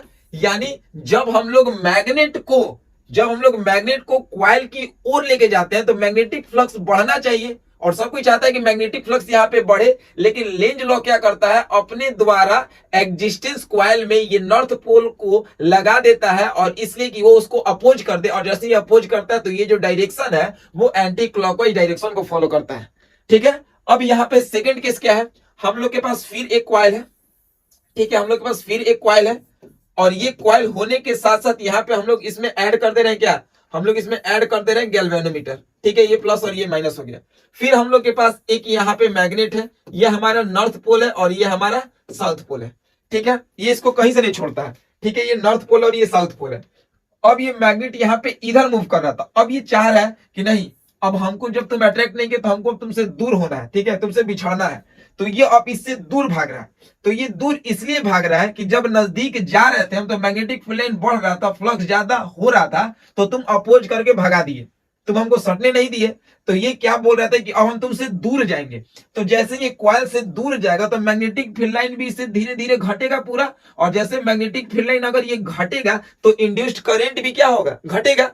तो यहाँ पे ये क्या बोल रहा है कि नहीं तुम घटो मत, हम में अब सटो। सटने का यहाँ पे कॉन्सेप्ट ये है कि ये इसको अपोज कर रहा है, इसको घटने नहीं दे रहा है, जहां पे ये घटना चाह रहा है इसको बढ़ा दे रहा है, और जहां पे बढ़ना चाह रहा है यहाँ पे इसको घटा दे रहा है। तो यहाँ पे जनरेट होगा आपका साउथ पोल, ठीक है, यहाँ पे जनरेट क्या आपका हो गया, साउथ पोल। ये चाह रहा था जब ये दूर भाग रहा है तो अपना ये सटा रहा था, और जब ये सट रहा है तो इसको भगा रहा है, डेट मीन्स उसको वो अपोज कर रहा है। और जैसे ही साउथ पोल हुआ तो यहाँ पे ये जो डायरेक्शन है आपको पता है क्लॉक में, इसको हम लोग बोलते हैं क्लॉकवाइज, इसको बोलते हैं क्लॉकवाइज। तो यहाँ पे आपको याद रखना है कि जब मैग्नेट नियरली आ रहा है, मतलब जब मैग्नेट नजदीक आ रहा है तो यहाँ पे नॉर्थ पोल जनरेट हो जा रहा है और इंड्यूस्ड करंट का डायरेक्शन एंटी क्लॉकवाइज। और जब मैग्नेट जो है आपका फार अवे जा रहा है, फार अवे का मतलब कि इससे जैसे ही ये दूर भाग रहा है तो ये जो क्वाइल है अपने अंदर साउथ पोल जनरेट कर ले रहा है, और जैसे ही ये साउथ पोल जनरेट कर रहा है तो साउथ पोल जनरेट करने के साथ यहाँ पे इंड्यूस्ड करंट, यहाँ पे इंड्यूस्ड करंट का अगर हम लोग डायरेक्शन के बारे में बात करेंगे तो इसका जो डायरेक्शन है वो आपका क्या हो जा रहा है, क्लॉकवाइज। और इस तरीके से हमारा सबसे इंपॉर्टेंट टॉपिक लेंज लॉ समाप्त होता हुआ दिखाई, उसका हम लोग अब समराइज भी ले रहे हैं, ठीक है। और दो बहुत बेहतर न्यूमेरिकल हम लोग सॉल्व करेंगे, और फिजिक्स में आपसे न्यूमेरिकल आज सॉल्व होगा, ठीक है, ये चैलेंज है। और इसके लिए आपको यही करना होगा कि पहले क्वेश्चन को अच्छे से देखना है, समझना है, और क्वेश्चन को एकदम अच्छे वे से करके दिखाना है। देखिए सबसे पहले हमारा क्वेश्चन क्या बोल रहा है, हम लोग इसके ऊपर बात करेंगे। ए rectangular loop of area 20 centimetre into 30 centimetre, अगर ये दोनों सेम रहता तो वो आपका स्क्वायर हो जाता, दोनों अलग है मतलब रेक्टेंगल है। सबसे पहले आप यहाँ पे रेक्टेंगल बना दो, ये देख रहे हैं स्क्वायर बन गया, ठीक है, आपको रेक्टेंगल बनाना है, ठीक है, ये आपका रेक्टेंगल हो गया, ये आपका 30 सेंटीमीटर मान लो, और ये आपका कितना है 20 सेंटीमीटर है, ठीक है, ये आपका एरिया हो गया। उसके बाद आपके क्वेश्चन में मैग्नेटिक फील्ड दिया है, यानी मैग्नेटिक फील्ड बी वेक्टर का वैल्यू दिया है कितना, 0.3 टेस्ला दिया हुआ है, ठीक है, विथ इट्स प्लेन। अब यहाँ पे खास बात समझना बाबू, हमारा एक इंपॉर्टेंट कॉन्सेप्ट आप लोग लिख लो, ठीक है, थीटा इज इक्वल टू, ये बहुत इंपॉर्टेंट है, कुछ काम की बात है, theta equal to 90 degree minus alpha, जिसमें ये थीटा जो होगा वो आपका होता है angle with area vector, angle with area vector, और ये जो अल्फा होगा वो आपका होगा angle with plane, angle with plane. एकदम क्वेश्चन इतना हम लोग सटीक वे में आज करेंगे कि आपको लगेगा कि नहीं फिजिक्स में इतना इजी तरीके से न्यूमेरिकल को सॉल्व किया जा सकता है।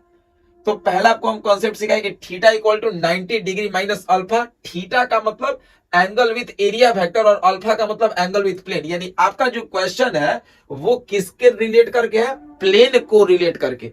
अच्छा, अब उसके बाद आइए पहला क्वेश्चन सॉल्व कीजिए, देखिए कितना अच्छा से बनेगा। नॉर्मल टू द फील्ड, अगर यहाँ पे नॉर्मल बात कर दिया तो नॉर्मल जैसे ही बात किया तो आपके दिमाग में एक चीज चल रहा है ना कि नॉर्मल का मतलब होता है 90 डिग्री। नॉर्मल का मतलब क्या होता है 90 डिग्री। तो जैसे नॉर्मल का मतलब 90 डिग्री हो गया तो 90 डिग्री यहाँ पे किसका वैल्यू लोगे, थीटा का कि अल्फा का। तो सबको पता चल रहा है अल्फा का, क्योंकि एंगल विथ प्लेन आपके पास तो प्लेन दिया है। तो यहाँ पे हमारा अल्फा का वैल्यू हो गया 90 डिग्री। अब जैसे अल्फा का वैल्यू यहाँ पे 90 डिग्री हो गया तो कभी भी क्वेश्चन जब बनता है आपका क्या निकालना है, मैग्नेटिक फ्लक्स। तो मैग्नेटिक फ्लक्स में एरिया वेक्टर का वैल्यू चाहिए। तो यहाँ पे जब थीटा निकालोगे तो थीटा आपका क्या हो जाएगा 90 माइनस अल्फा, और अल्फा का मतलब 90 है, यानी थीटा इज इक्वल टू हो गया आपका 0 डिग्री। अब जब ये आपका हो गया तो निकालना है क्या चीज, आपको फ्लक्स निकालना है। और मैग्नेटिक फ्लक्स निकालने का फॉर्मूला आपको पता है भाई, बी ए कॉस थीटा। बी का मतलब मैग्नेटिक फील्ड वैल्यू दिया हुआ है, कितना दिया हुआ है 0.3। ए का मतलब एरिया वेक्टर, एरिया दिया है कितना 30 इंटू 20 सेंटीमीटर है। तो सेंटीमीटर को मीटर में बदलोगे 10 के पावर -2, इसको भी मीटर में बदलोगे यानी 10 का पावर -4। और यहाँ पे cos थीटा, तो cos 0 डिग्री, और cos 0 डिग्री का वैल्यू होता है कितना 1 होता है।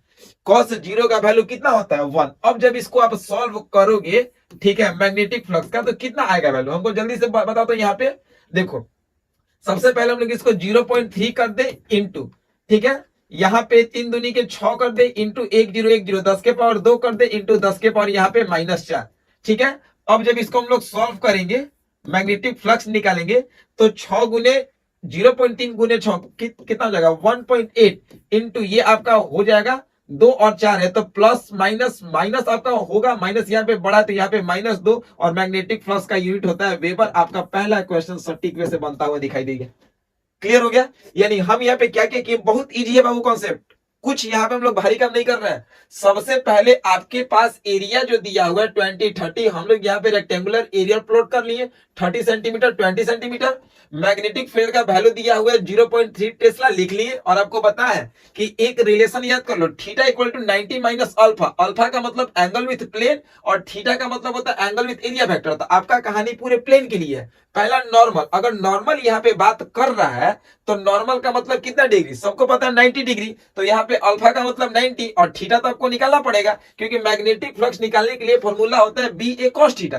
तो कॉस थीटा के लिए आपको थीटा चाहिए। तो जब यहाँ से थीटा निकालोगे तो 90 माइनस अल्फा, अल्फा का मतलब 90, 90 में से 90 घटेगा 0। तो जब थीटा का वैल्यू 0 डिग्री हो गया तो फॉर्मूला पुट करो, क्या हो जाएगा बी ए कॉस थीटा। बी का मतलब मैग्नेटिक फील्ड 0.3, ए का मतलब एरिया 30 इंटू 20 और सेंटीमीटर सेंटीमीटर, तो इसको मीटर में चेंज कर दिए 10 के पावर -4, और कॉस 0 का वैल्यू होता है 1। अब इसको सॉल्व किए हम लोग तो 0.3 लिख दिए, यहाँ पे 3 गुने 2 6 कर दिए, 1010, 10 के पावर 2 कर दिए -4। इसको जब सॉल्व करेंगे तो 2 और -4 यानी -2 हो जाएगा, क्योंकि 4 बढ़ा पहले माइनस है तो माइनस लगा दिए, ठीक है। और इसको मल्टीप्लाई किए तो 1.8 इंटू 10 का पावर -2 वेबर आएगा। सब कुछ इससे क्लियर हो गया। ये हमारा पहला क्वेश्चन बनता हुआ दिखाई दिया, ठीक है। अब इसमें हम सेकंड क्वेश्चन बनाएंगे। सेकंड क्वेश्चन क्या बोल रहा है, इंक्लाइंड 30 डिग्री। तो जैसे ही यहाँ पे 30 डिग्री बोला है भाई, तो यहाँ पे हम लोग क्या करेंगे, 30 डिग्री बोला है, पहले हम लोग इसको यहाँ पे बना लेते हैं। 30 डिग्री यहाँ पे बोला है इंक्लाइंड, तो यहाँ पे अल्फा का वैल्यू कितना हुआ आपका 30 डिग्री। तो यहाँ पे जब हम लोग थीटा निकालेंगे तो क्या बताया 90 माइनस अल्फा, तो थीटा इक्वल टू क्या हो जाएगा 90 माइनस 30, तो थीटा का वैल्यू हो जाएगा यहाँ पे 60 डिग्री। अब जब 60 डिग्री हुआ तो आपको मैग्नेटिक फ्लक्स निकालना है। फॉर्मूला बताए थे भाई बी ए कॉस थीटा, ठीक है, क्या था बी ए कॉस थीटा। बी का वैल्यू 0.3, ए का मतलब आपको एरिया, और एरिया कितना दिया हुआ है आपका 30 20, तो यहाँ पे क्या लिख देगा 30 इंटू 20 इंटू 10 का पावर -4, और यहाँ पे कॉस थीटा, यहाँ पे आपका क्या है कॉस थीटा, और यहाँ पे आप ले लोगे कॉस 60 डिग्री, ठीक है। अब इसको जल्दी से सॉल्व करो, ठीक है। 0.3 इंटू इसको हम लोग 6 इंटू 10 के पावर 2 कह सकते हैं ना, 1010, 10 के पावर 2 और 3 गुने 2 कितना हुआ 6 हो गया, गुने 10 के पावर -4 इंटू कॉस 60 का वैल्यू क्या होता है हाफ, यानी 1/2 होता है, ठीक है। जब सॉल्व करोगे तो 2 से 6 को यहां से काट दो, ठीक है। तो अब इसको जब सॉल्व करोगे तो 0.3 इंटू 3 कितना हो गया, 0.9 हो गया, इंटू 10 का पावर -2, ये भी आपका हो गया वेबर। 2 और 4 यानी प्लस माइनस माइनस सेम कहानी, और इसको मल्टीप्लाई किए तो 0.9 आ गया। यानी सेकंड क्वेश्चन भी बनता हुआ एकदम इजी में दिखाई दिया, कुछ क्वेश्चन में दम ही नहीं है। ये तीसरा क्वेश्चन बोल रहा है पैरेलल टू द फील्ड, सारा प्लेन के केस में है और फील्ड के पैरेलल। तो जब पैरेलल हम लोग बात करेंगे तो थीटा का वैल्यू यहाँ पे सिंपली हो गया कि अगर हम लोग पैरेलल का बात करेंगे तो यहाँ पे तो 0 डिग्री ही होगा ना।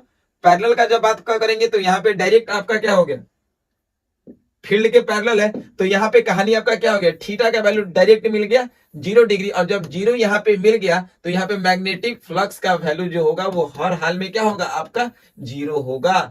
हर हाल में यहाँ पे क्या हो आपका होगा 0 होगा। ये तो आपको क्लियर हो गया।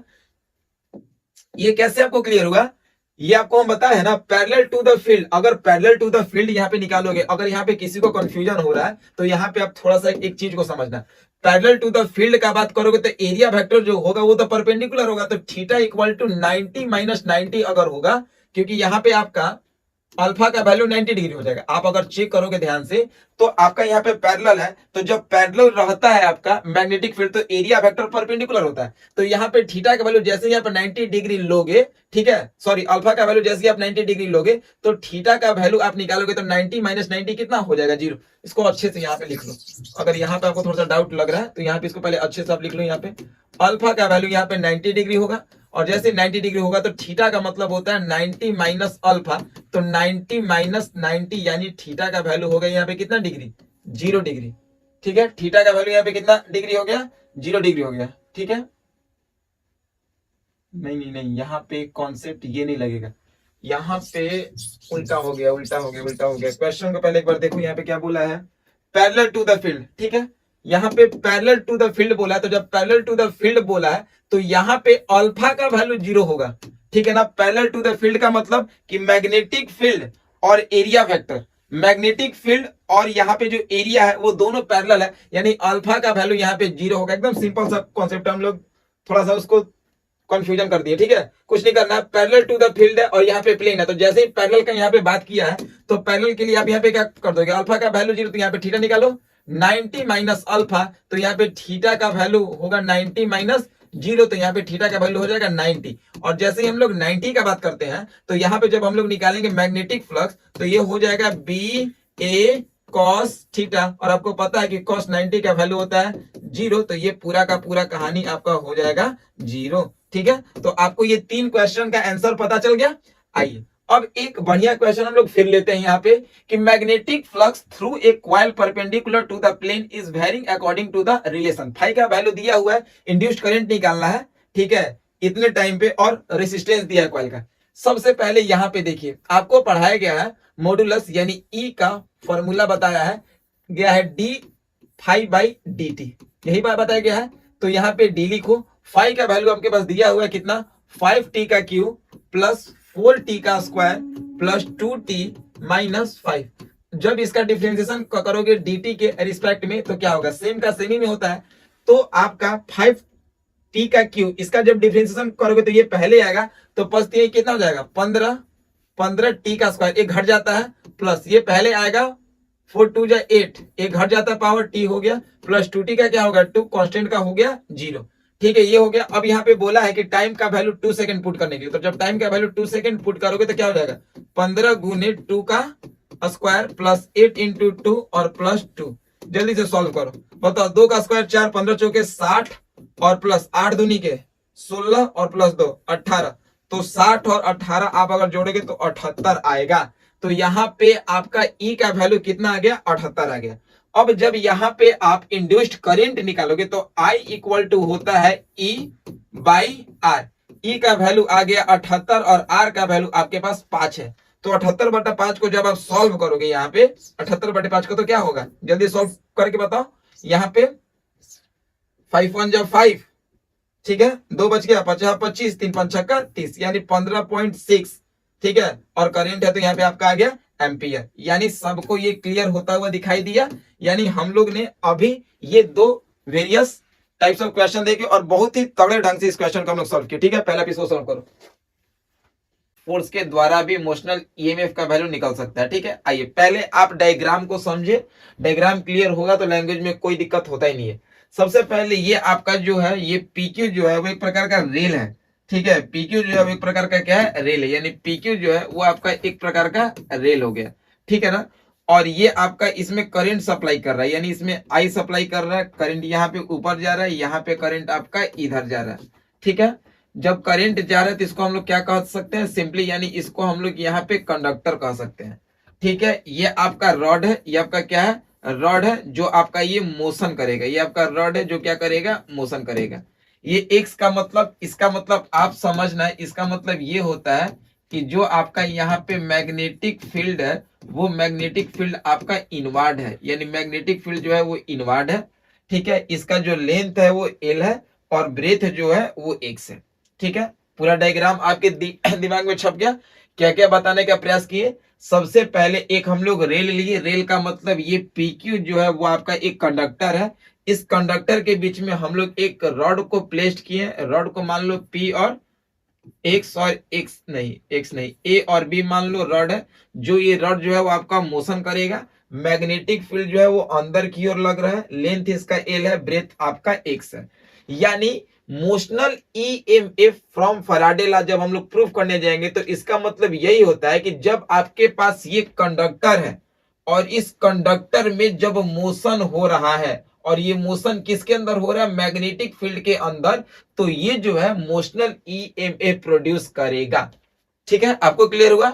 हमने आपको पहले क्या बताया कि सबसे पहले एक कंडक्टर हो गया, इस कंडक्टर के अंदर जब रॉड का मोशन होगा, ये कंडक्टर हो गया पीक्यू, कंडक्टर के अंदर जब रॉड का मोशन होगा और ये मोशन किसके अंदर हो रहा है, मैग्नेटिक फील्ड के अंदर, तो इसके चलते जो है वो मोशनल ईएमएफ प्रोड्यूस होगा और उसका वैल्यू होगा BLV। इसको हम दो तरीके से प्रूव कर सकते हैं, एक फैराडे लॉ से और एक लॉरेंट फोर्स के द्वारा।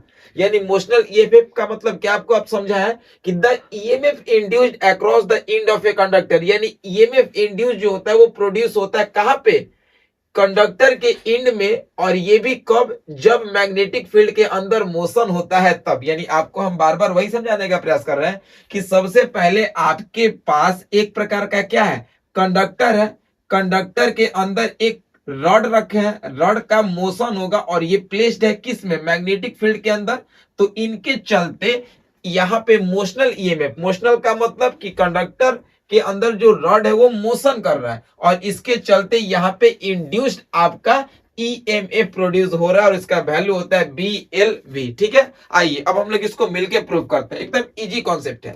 सबसे पहले आपको पता है कि यहाँ पे मैग्नेटिक फील्ड लाइन में जब चेंजिंग होगा फ्लक्स तो इसका फॉर्मूला होता है BA। इसका क्या होता है, फॉर्मूला होता है BA, मैग्नेटिक फील्ड, और ये एरिया वेक्टर हो गया।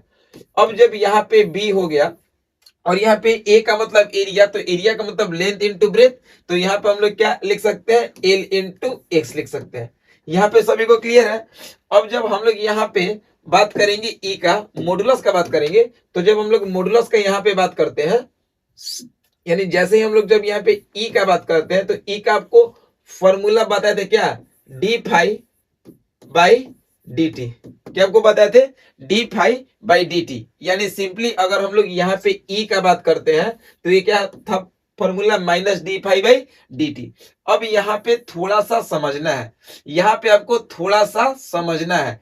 ई का मतलब मॉडुलस, आप इसको ऐसे लिख सकते हो, is equal to minus d phi by d t. तो माइनस डी और फाई का मतलब क्या बता है, BLX। यहाँ पे क्या बता है, BLX और बाई यहाँ पे DT। अब जरा सोच के बताओ, जब हम लोग यहाँ पे मॉडुलस निकालेंगे तो ये माइनस का माइनस छोड़ दो। अब यहाँ पे क्या क्या फिक्स है, क्या क्या कांस्टेंट है, मैग्नेटिक फील्ड इनवर्ट, तो ये कभी चेंज नहीं करेगा, तो इसको कर दो बाहर। ठीक है, लेंथ जो हमारा L, तो वो हमारा L ही रहेगा। यहाँ पे चेंज करेगा X, क्योंकि जैसे जैसे मोशन होगा ये रॉड धीरे धीरे अंदर की ओर आएगा और जो हमारे ये ब्रेथ है वो धीरे धीरे घटेगा। ठीक है, तो ब्रेथ जो है घटते घटते घटते घटते एक समय ऐसा आएगा कि इसका वैल्यू पूरा का पूरा कम हो जाएगा। तो यहाँ पे B कांस्टेंट बाहर, L कांस्टेंट बाहर। अब यहाँ पे क्या बच गया, dx बाई dt बच गया। अच्छा, अब आपको एक कॉन्सेप्ट बाबू पता होगा कि जब आपका ये बॉडी डिस्प्लेसमेंट करेगा with the respect of passage of time, तो डिस्प्लेसमेंट बाय टाइम को हम लोग वेलोसिटी बोलते हैं। तो यहाँ पे हम लोग कह सकते हैं ना कि v equal to minus d x by d t कह सकते हैं, क्योंकि ये धीरे धीरे घट के एक जगह पे जीरो हो जाएगा। तो यहाँ पे हम लोग जब मॉडुलस ई का वैल्यू निकालेंगे तो ये क्या हो जाएगा, minus d x by d T को हम लोग क्या कहेंगे, भी कहेंगे। तो यहाँ पे बी हो गया और ये एल हो गया, और minus d x by d T को भी कहेंगे। तो यहाँ पे जैसे ही भी करते हैं ये हमारा फॉर्मूला प्रूफ होता है, यानी मोशनल ईएमएफ का हमको यहाँ पे मैग्नीट्यूड मिल गया, ठीक है ना। यानी मोशनल ईएमएफ का क्या मिल गया हमको, यहाँ पे मैग्नीट्यूड मिल गया। और जब हम इसका डायरेक्शन निकालेंगे तो डायरेक्शन के लिए हमको स्टडी करना होगा फ्लेमिंग राइट हैंड रूल। हमको स्टडी करना होगा क्या, फ्लेमिंग राइट हैंड रूल का हम लोग स्टडी करेंगे। तो सबसे पहले आपको मोशनल ईएमएफ दो तरीका से आप निकाल सकते हैं, दो तरीके से ही इंटरलिंक्ड है। पहला आपका इंटरलिंक्ड है फैराडे लॉ से, और दूसरा आपका इंटरलिंक्ड है किससे, लॉरेंट फोर्स से। यानी सिंपली आपको बताया कि induced EMF, motional EMF produce कब होता है, जब कोई भी current carrying conductor inward magnetic field के अंदर प्लेस्ड है और उसमें रॉड का जो मोशन होता है, तो मोशन के चलते जो मोशनल ईएमएफ प्रोड्यूस होता है उसका मैग्नीट्यूड का वैल्यू हम लोग यहाँ पे निकालिए। यानी simply the EMF induced across the end of a conductor, यानी जो ईएमएफ इंड्यूस्ड प्रोड्यूस्ड हो रहा है वो कंडक्टर के एंड पे हो रहा है, वो भी कब, जब रॉड के अंदर मोशन हो रहा है और वो प्लेस्ड है किसमें, मैग्नेटिक फील्ड में। और इसका फॉर्मूला जो होता है वो modulus equal to B L V, B का मतलब मैग्नेटिक फील्ड, एल का मतलब यहाँ पे हम लोग लेंथ बोलेंगे, भी का मतलब वेलोसिटी बोलेंगे। और बताए कि जैसे जैसे ये मूव करेगा एक्स का वैल्यू आपका धीरे धीरे कम होते जाएगा विद द रिस्पेक्ट ऑफ, देखो यहाँ पे टी होगा, with the respect of passage of time. तो यहाँ पे वेलोसिटी जनरेट हो जाएगा। तो मोशनल ईएमएफ का आपको मैग्नीट्यूड मिल गया। और हम लोग डायरेक्शन के लिए बात करेंगे फ्लेमिंग राइट हैंड रूल के बारे में, ठीक है। तो सबसे पहले आप इसको जल्दी से यहां तक कंप्लीट करो, फिर हम लोग आगे करेंगे। ये मोशनल ईएमएफ का मैग्नीट्यूड, ठीक है। अब हम लोग बात करेंगे इसके डायरेक्शन के बारे में। तो इसके डायरेक्शन के लिए हम लोग को स्टडी करना होगा फ्लेमिंग राइट हैंड रूल का, यानी टॉपिक सभी लोग डालेंगे Fleming right hand rule, Fleming right hand rule. ये फ्लेमिंग राइट हैंड रूल क्या है, पहले इसके बारे में आप जान लो। तो सबसे पहले इसमें एक इंपॉर्टेंट पॉइंट आपको लिखना होगा, this rule explain the direction of induced current, direction of induce current. यानी ये जो रूल है वो एक्सप्लेन कर रहा है किसके बारे में, direction of induced current in a conductor which are perpendicular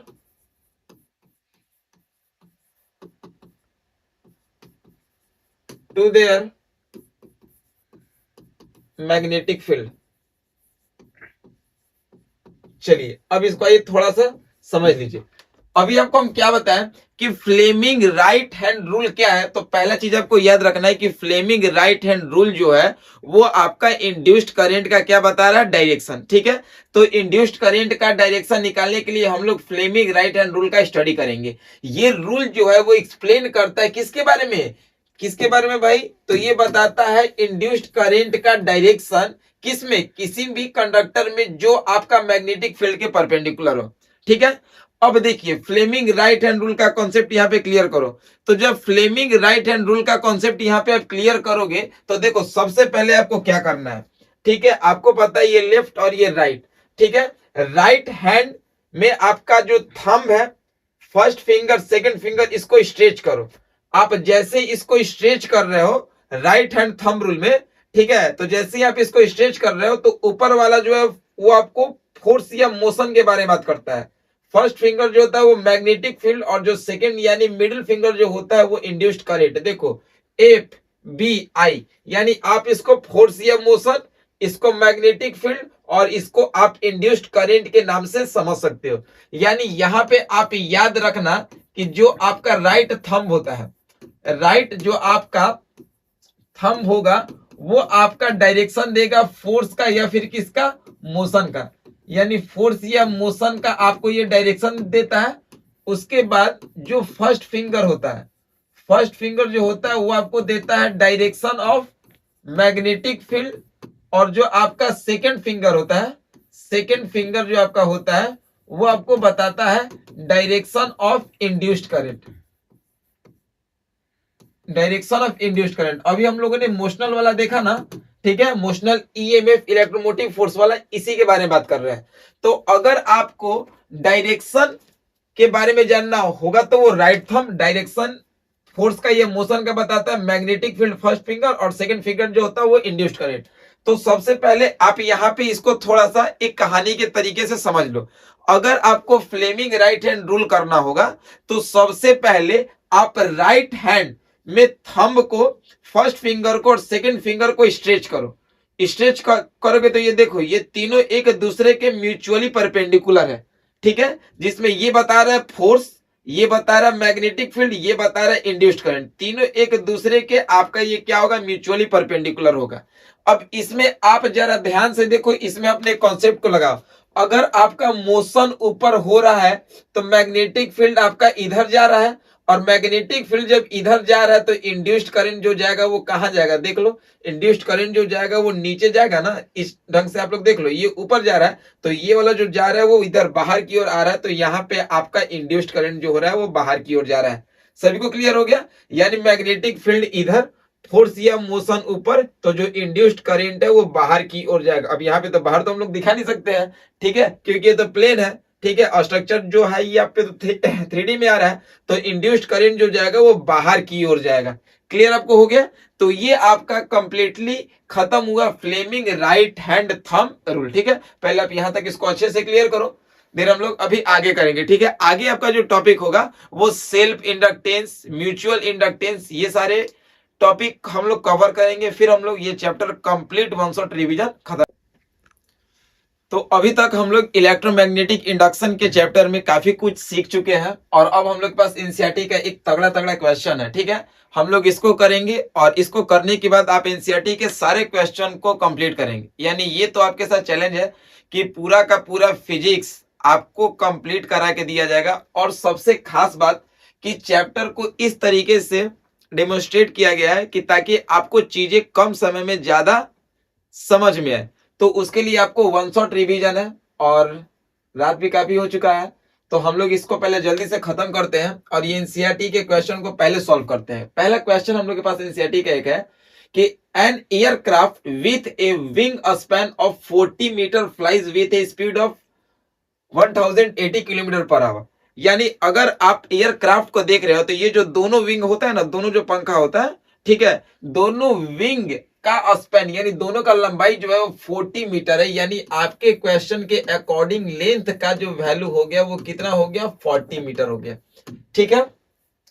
with a speed of, यानी स्पीड का मतलब v का वैल्यू दे दिया 1080 किलोमीटर पर आवर को मीटर पर सेकंड में बदलने के लिए 5/18 से हम लोग गुना करते हैं, ठीक है। इसको कटाइए तो यहाँ पे अगर 6 से मल्टीप्लाई करते हो तो 8 48, तो ये 6 बार में आपका कट जाएगा, तो ये 6 और 1 0 60 बार में हुआ, तो 60 5 300, यानी 300 मीटर पर सेकंड आपका ये वेलोसिटी हो गया, ठीक है। और आपके पास क्या दिया हुआ है, मैग्नेटिक फील्ड, यानी बी का वैल्यू आपको दिया है 1.75 इंटू 10 का पावर -5 टेस्ला।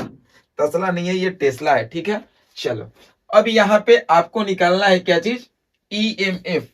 यानी जब ईएमएफ आपको निकालना है तो फॉर्मूला आपको बताया गया है ईएमएफ का, ठीक है। क्या बताया गया है, बी एल भी, ठीक है, बी एल भी बताया गया है। तो आइए इसको सॉल्व कीजिए। बी एल भी यानी बी का वैल्यू 1.75 इंटू 10 का पावर -5, और भी का एल का वैल्यू कितना है 40, तो इसको हम लोग 4 इंटू 10 का पावर 1 कर सकते हैं।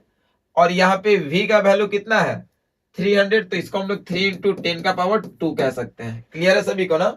चलो अब इसको हम लोग ऐसे कर सकते हैं क्या है कि इसको हम लोग हटा के नीचे हम लोग क्या कर ले 100 कर ले। अब इसको हम लोग 4 से 100 को 25 बार में कटा दे, ठीक है, और 25 से 175 कटे, तो पहले इसको सिंपल सा करूं ना, 5 से 5 बार में, और 5 तिहाई 15, 2 50 25, और 5 से 35 7 बार में ये कट गया। जब इसको हम लोग मल्टीप्लाई करते हैं तो 7 गुने 3 नंबर का मल्टीप्लाई नंबर के साथ, तो ये 21 हो गया गुने, ठीक है, 2 और 1 3, और ये -5, तो -5 और प्लस का 3, यानी ये 10 का पावर माइनस का 2 होगा, यानी 10 के पावर माइनस का 2 का मतलब 21 बटा में 100, यानी इतना खूबसूरत सा आंसर आ गया 0.21, ठीक है ना, 0 पॉइंट कितना आ गया 21 यहाँ पे आ गया, और आपके पास इलेक्ट्रोमोटिव फोर्स इंड्यूस्ड करंट का वैल्यू यहाँ पे इतना निकल के आ गया, ठीक है ना, यानी आपके पास ईएमएफ जो है इसमें इलेक्ट्रोमोटिव फोर्स जो है वो वोल्ट में डेवलप होगा, ठीक है, उसका वैल्यू कितना आ गया 0.21 वोल्ट। इतना बढ़िया क्वेश्चन आपको इतने अच्छे तरीके से क्लियर हो गया। चलो अब जल्दी से हम लोग आगे बढ़ते हैं। इंडक्टेंस, इंडक्टेंस का कहानी अब हम लोग शुरू कर रहे हैं, और इंडक्टेंस के बाद हम लोग का इसमें दो टर्म आएगा, एक सेल्फ इंडक्टेंस और एक म्यूचुअल इंडक्टेंस। इसको हम लोग खत्म करेंगे, और फिर खत्म करने के बाद एक आपका टॉपिक रह जाएगा जिसका नाम है एसी जनरेटर यानी डायनेमो। तो इसको हम लोग करेंगे लॉन्ग सीरीज में, यानी लॉन्ग सीरीज एक हम लोग लेके आएंगे फिजिक्स का, जिसमें जितने भी जैसे सीबीएसई और बिहार बोर्ड के लिए जितने भी इंपॉर्टेंट लॉन्ग टाइप्स के क्वेश्चन होते हैं, जैसे जनरेटर हो गया, वेंडिग्राफ जनरेटर हो गया, ठीक है, उसके बाद टेलीस्कोप हो गया, लेंस मेकर फॉर्मूला हो गया, तो जितने भी इंपॉर्टेंट क्वेश्चन होते हैं जो हर बार लगभग पूछे जाते हैं एग्जाम में आपके, वो सारे को हम लोग एक में कलेक्टेड लेके आएंगे, ठीक है ना। बाकी आपका ये चैप्टर बहुत अच्छे से कंप्लीट हो रहा है। इंडक्टेंस क्या होता है? इंडक्टेंस एक प्रकार का प्रॉपर्टी है किसका? कंडक्टर का, जहां पे करंट को चेंज करने पे इलेक्ट्रोमोटिव फोर्स यानी वोल्टेज जनरेट होता है, यानी inductance is a property of electric conductor, ठीक है।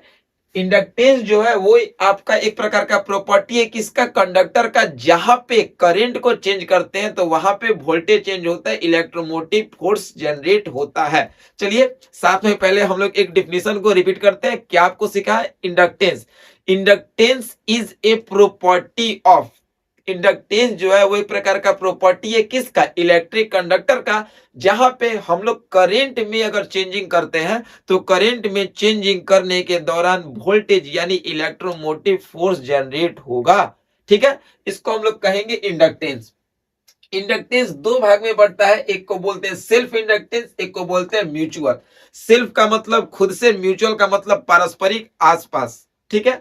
तो सेल्फ का मतलब क्या है कि जब ईएमएफ प्रोड्यूस हो रहा है सेम कॉइल में तो उसको सेल्फ इंडक्टेंस बोलेंगे, और जब आपका EMF electromotive force voltage produce हो रहा है डिफरेंट कॉइल में, ठीक है, यानी नेबरिंग कॉइल में, नियर कॉइल में, उसको हम लोग कहेंगे म्यूचुअल इंडक्टेंस, ठीक है ना। तो यहाँ पे जैसे आपके पास एक कॉइल है, करंट इसमें जा रहा है, तो जैसे करंट इसमें चेंजिंग हो रहा है, तो चेंजिंग होने के कारण जो वोल्टेज प्रोड्यूस हो रहा है सेम ईएमएफ में, सेम आपके कॉइल में, उसको कहेंगे सेल्फ इंडक्टेंस। और जब आपका दो हम लोग म्यूचुअली रखे, एक ऊपर और एक नीचे रखे, तो दोनों आपका अलग अलग कॉइल है, तो इसमें नियरली जो आपका करंट जाने से, करंट चेंज होने से जो वोल्टेज जनरेट हो रहा है दोनों अलग अलग में, उसको कहेंगे म्यूचुअल इंडक्टेंस, ठीक है। चलो अब यहाँ पे हम लोग सेल्फ इंडक्टेंस का कहानी थोड़ा सा डीप में करते हैं, और ये बहुत इजी है, ज्यादा इसमें कोई लेंदी प्रोसेस भी नहीं है, आपको एकदम शॉर्ट फॉर्म में हम समझाने का प्रयास कर रहे हैं। अब यहाँ पे एक चीज बताओ, ठीक है ना, यहाँ पे सबसे पहले आप एक चीज बताओ यहाँ पे कि सेल्फ इंडक्टेंस में आप क्या देखें।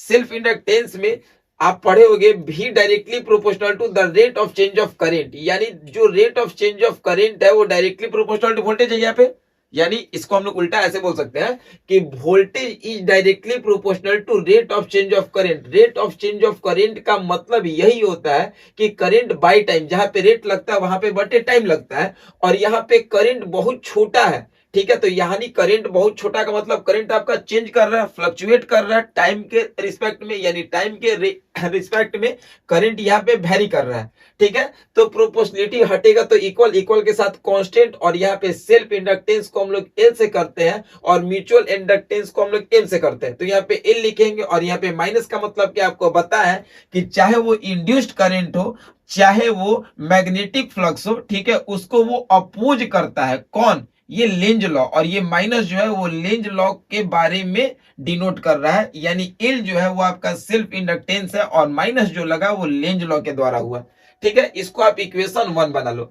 सेकेंड, अगर हम लोग वोल्टेज का बात करते हैं मैग्नेटिक फ्लक्स के रिस्पेक्ट में, ये तो हम लोग करंट के रिस्पेक्ट में बात की है, अगर हम लोग यहाँ पे मैग्नेटिक फ्लक्स के रिस्पेक्ट में बात करते हैं तो जितना ज्यादा नंबर ऑफ टर्न होगा, जितना ज्यादा आपका नंबर ऑफ टर्न होगा, उसका ये negative sign, change in magnetic flux, देखो यहाँ पे change in induced current negative की है, मतलब ये बढ़ेगा तो ये घटाने का प्रयास करेगा और ये घटेगा तो ये बढ़ाने का प्रयास करता है। लेंज लॉ तो यही बोलता है।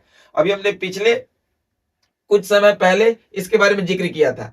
तो ये करंट के रिस्पेक्ट में है, और जब ये मैग्नेटिक फ्लक्स के रिस्पेक्ट में है तो मैग्नेटिक फ्लक्स बढ़ेगा तो ये उसको घटाने का प्रयास करेगा और ये घटेगा तो ये बढ़ाने का प्रयास करेगा।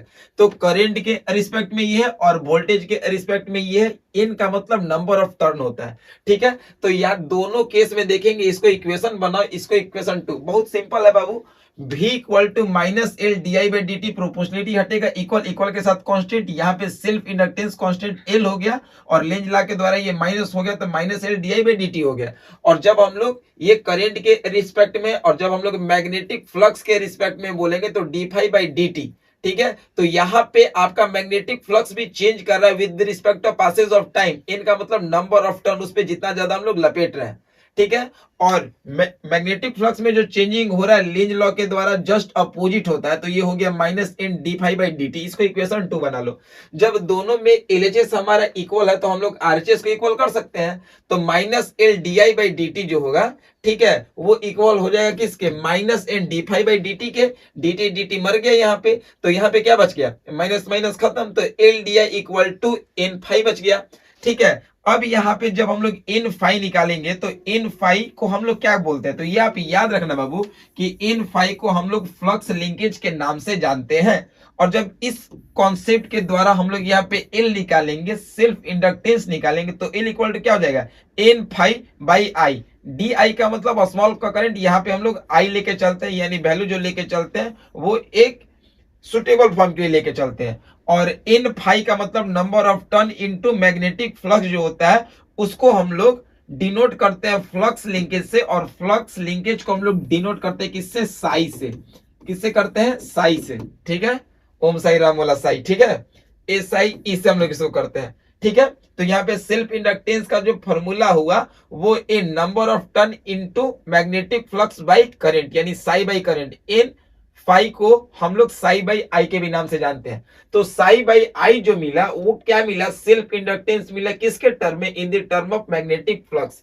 और सबसे इंपॉर्टेंट चीज, चाहे वो सेल्फ इंडक्टेंस हो या फिर आपका म्यूचुअल इंडक्टेंस हो, दोनों का जो एसआई यूनिट होगा वो याद रखना भाई मेरे, हेनरी होता है। ठीक है, अब आगे आ जाओ जल्दी से। Self inductance of a long solenoid, ये दो हम आपको इसलिए लिखे हैं क्योंकि इंपॉर्टेंट फॉर्मूला होता है, इसको आपको याद करना होगा। ठीक है ना, self inductance of a long solenoid यानी एल का जो वैल्यू होगा वो mu naught N square L A होता है, यानी नंबर ऑफ टर्न के ये डायरेक्टली प्रोपोर्शनल होता है। ठीक है ना, और N is the total number of turn in the solenoid, then small n equal to capital N by L, यानी जो नंबर ऑफ टर्न है उसको हम लोग लेंथ से डिवाइड करेंगे तो टोटल नंबर ऑफ टर्न मिल जाएगा। और फॉर्मूला हमारा L equal to mu naught N square A by L, यानी ये न्यूमेरिकल बेस्ड के लिए आपको फॉर्मूला बताया गया है। ठीक है, आइए, factor affecting self inductance depend upon, यानी सेल्फ इंडक्टेंस किस किस फैक्टर पे डिपेंड करता है आपको बताया, नंबर ऑफ टर्न के स्क्वायर के डायरेक्टली प्रोपोर्शनल। ठीक है, एल का मतलब ये क्या हुआ, एल का मतलब तो आपको बताया सेल्फ इंडक्टेंस, यानी जब नंबर ऑफ टर्न का स्क्वायर करेंगे तो वो सेल्फ इंडक्टेंस के डायरेक्टली प्रोपोर्शनल होगा। एरिया के भी, क्रॉस एरिया के भी डायरेक्टली प्रोपोर्शनल होगा। और कोर मटेरियल पर परमेबिलिटी ऑफ कोर मटेरियल पे भी डिपेंड करता है, यानी वो सॉफ्ट आयरन ये सब पे भी आपका वो डिपेंड करता है। अगला टॉपिक, म्यूचुअल इंडक्टेंस। म्यूचुअल का मतलब दो पारस्परिक। हमने क्या किया कि सबसे पहले नंबर ऑफ टर्न ऑफ पहला कॉइल लिया, यहाँ पे कॉइल नंबर 1 और कॉइल नंबर 2। अब यहाँ पे समझना, कॉइल नंबर 1 में सबसे पहले करंट जो जाएगा उसको हम लोग I1 बोलेंगे, और I1 जैसे ही करंट आया तो करंट यहाँ पे लगातार चेंज कर रहा है, तो यहाँ पे मैग्नेटिक फील्ड भी चेंजिंग करेगा ना, यानी मैग्नेटिक फ्लक्स यहाँ पे होगा। अब हम लोग को इसको इसके द्वारा लिंक करना है, तो जैसे ही हमको जब इसके द्वारा इसको लिंक करना है, तो जैसे हम लोग इसको यहाँ पे लिंक किए, तो लिंक करने का मतलब क्या कि यानी φ1 जो है वो लिंक हो गया φ2 से, यानी मैग्नेटिक फ्लक्स इसमें भी चेंज कर रहा है। तो जब मैग्नेटिक फ्लक्स इसमें चेंज कर रहा है, तो इसको जब इससे लिंक किए तो इसमें भी मैग्नेटिक फ्लक्स चेंज करेगा। और मैग्नेटिक फ्लक्स जो चेंज कर रहा है वो किसके रिस्पेक्ट में, टाइम के रिस्पेक्ट में। तो जब मैग्नेटिक फ्लक्स चेंज कर रहा है तो यहाँ पे हमारा टाइम भी चेंज करेगा, और जब टाइम चेंज करेगा मैग्नेटिक फ्लक्स भी चेंज कर रहा है, तो इसमें धीरे धीरे वोल्टेज जनरेट होगा। इसको हम लोग प्लस और माइनस से डिनोट कर दिए। ठीक है, सेम कहानी हम लोग यहाँ पे लिखेंगे। अगर हम लोग यहाँ पे V2 लिख रहे हैं तो V2 क्या होगा, आपको अभी पता है ना, NdΦ/dt। तो जब V2 लिख रहा है, इसका लिख रहे हैं, तो हम लोग इसके रिस्पेक्ट में लेंगे, तो dφ12/dt। और V2 जो है करंट के लिए आपको पता है सेल्फ इंडक्टेंस में क्या, di/dt।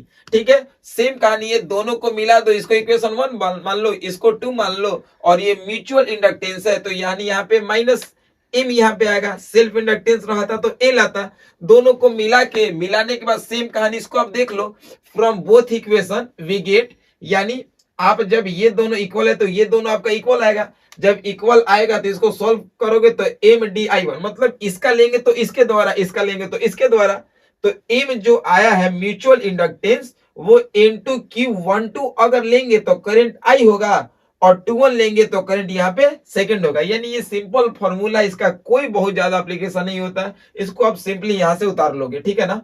चलो आगे जो है कोफिशिएंट ऑफ कपलिंग, कपलिंग वो वाला कपल नहीं, ठीक है, ये कपलिंग जो है वो दोनों फ्लक्स को इंटरलिंक करने का काम कर रहा है, दोनों के रेशियो को, यानी fraction of total flux which link the other coil is called coefficient of coupling. यानी टोटल फ्लक्स का जब हम लोग फ्रैक्शन करते हैं, एक दूसरे के साथ जब लिंक होता है कॉइल का, ठीक है, उसी को हम लोग कोफिशिएंट ऑफ कपलिंग के नाम से जानते हैं। इसको डिनोट करते हैं कैसे,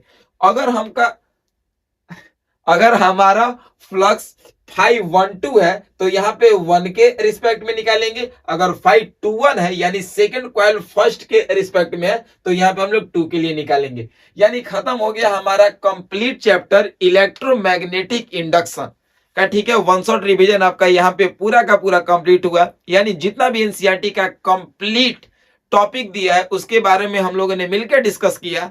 ठीक है, और इसमें एक टॉपिक जो छूटा है जिसका हम लोग जिक्र करेंगे, इलेक्ट्रिक जनरेटर यानी डायनेमोस का, तो उसका हमने आपको बता रखा था स्टार्टिंग में कि हम लोग एक सीरीज लेके आएंगे जिसमें जितना भी इंपॉर्टेंट लॉन्ग क्वेश्चन उसके बारे में करेंगे। ठीक है, ओके बाय, टेक केयर, आज के लिए इतना ही।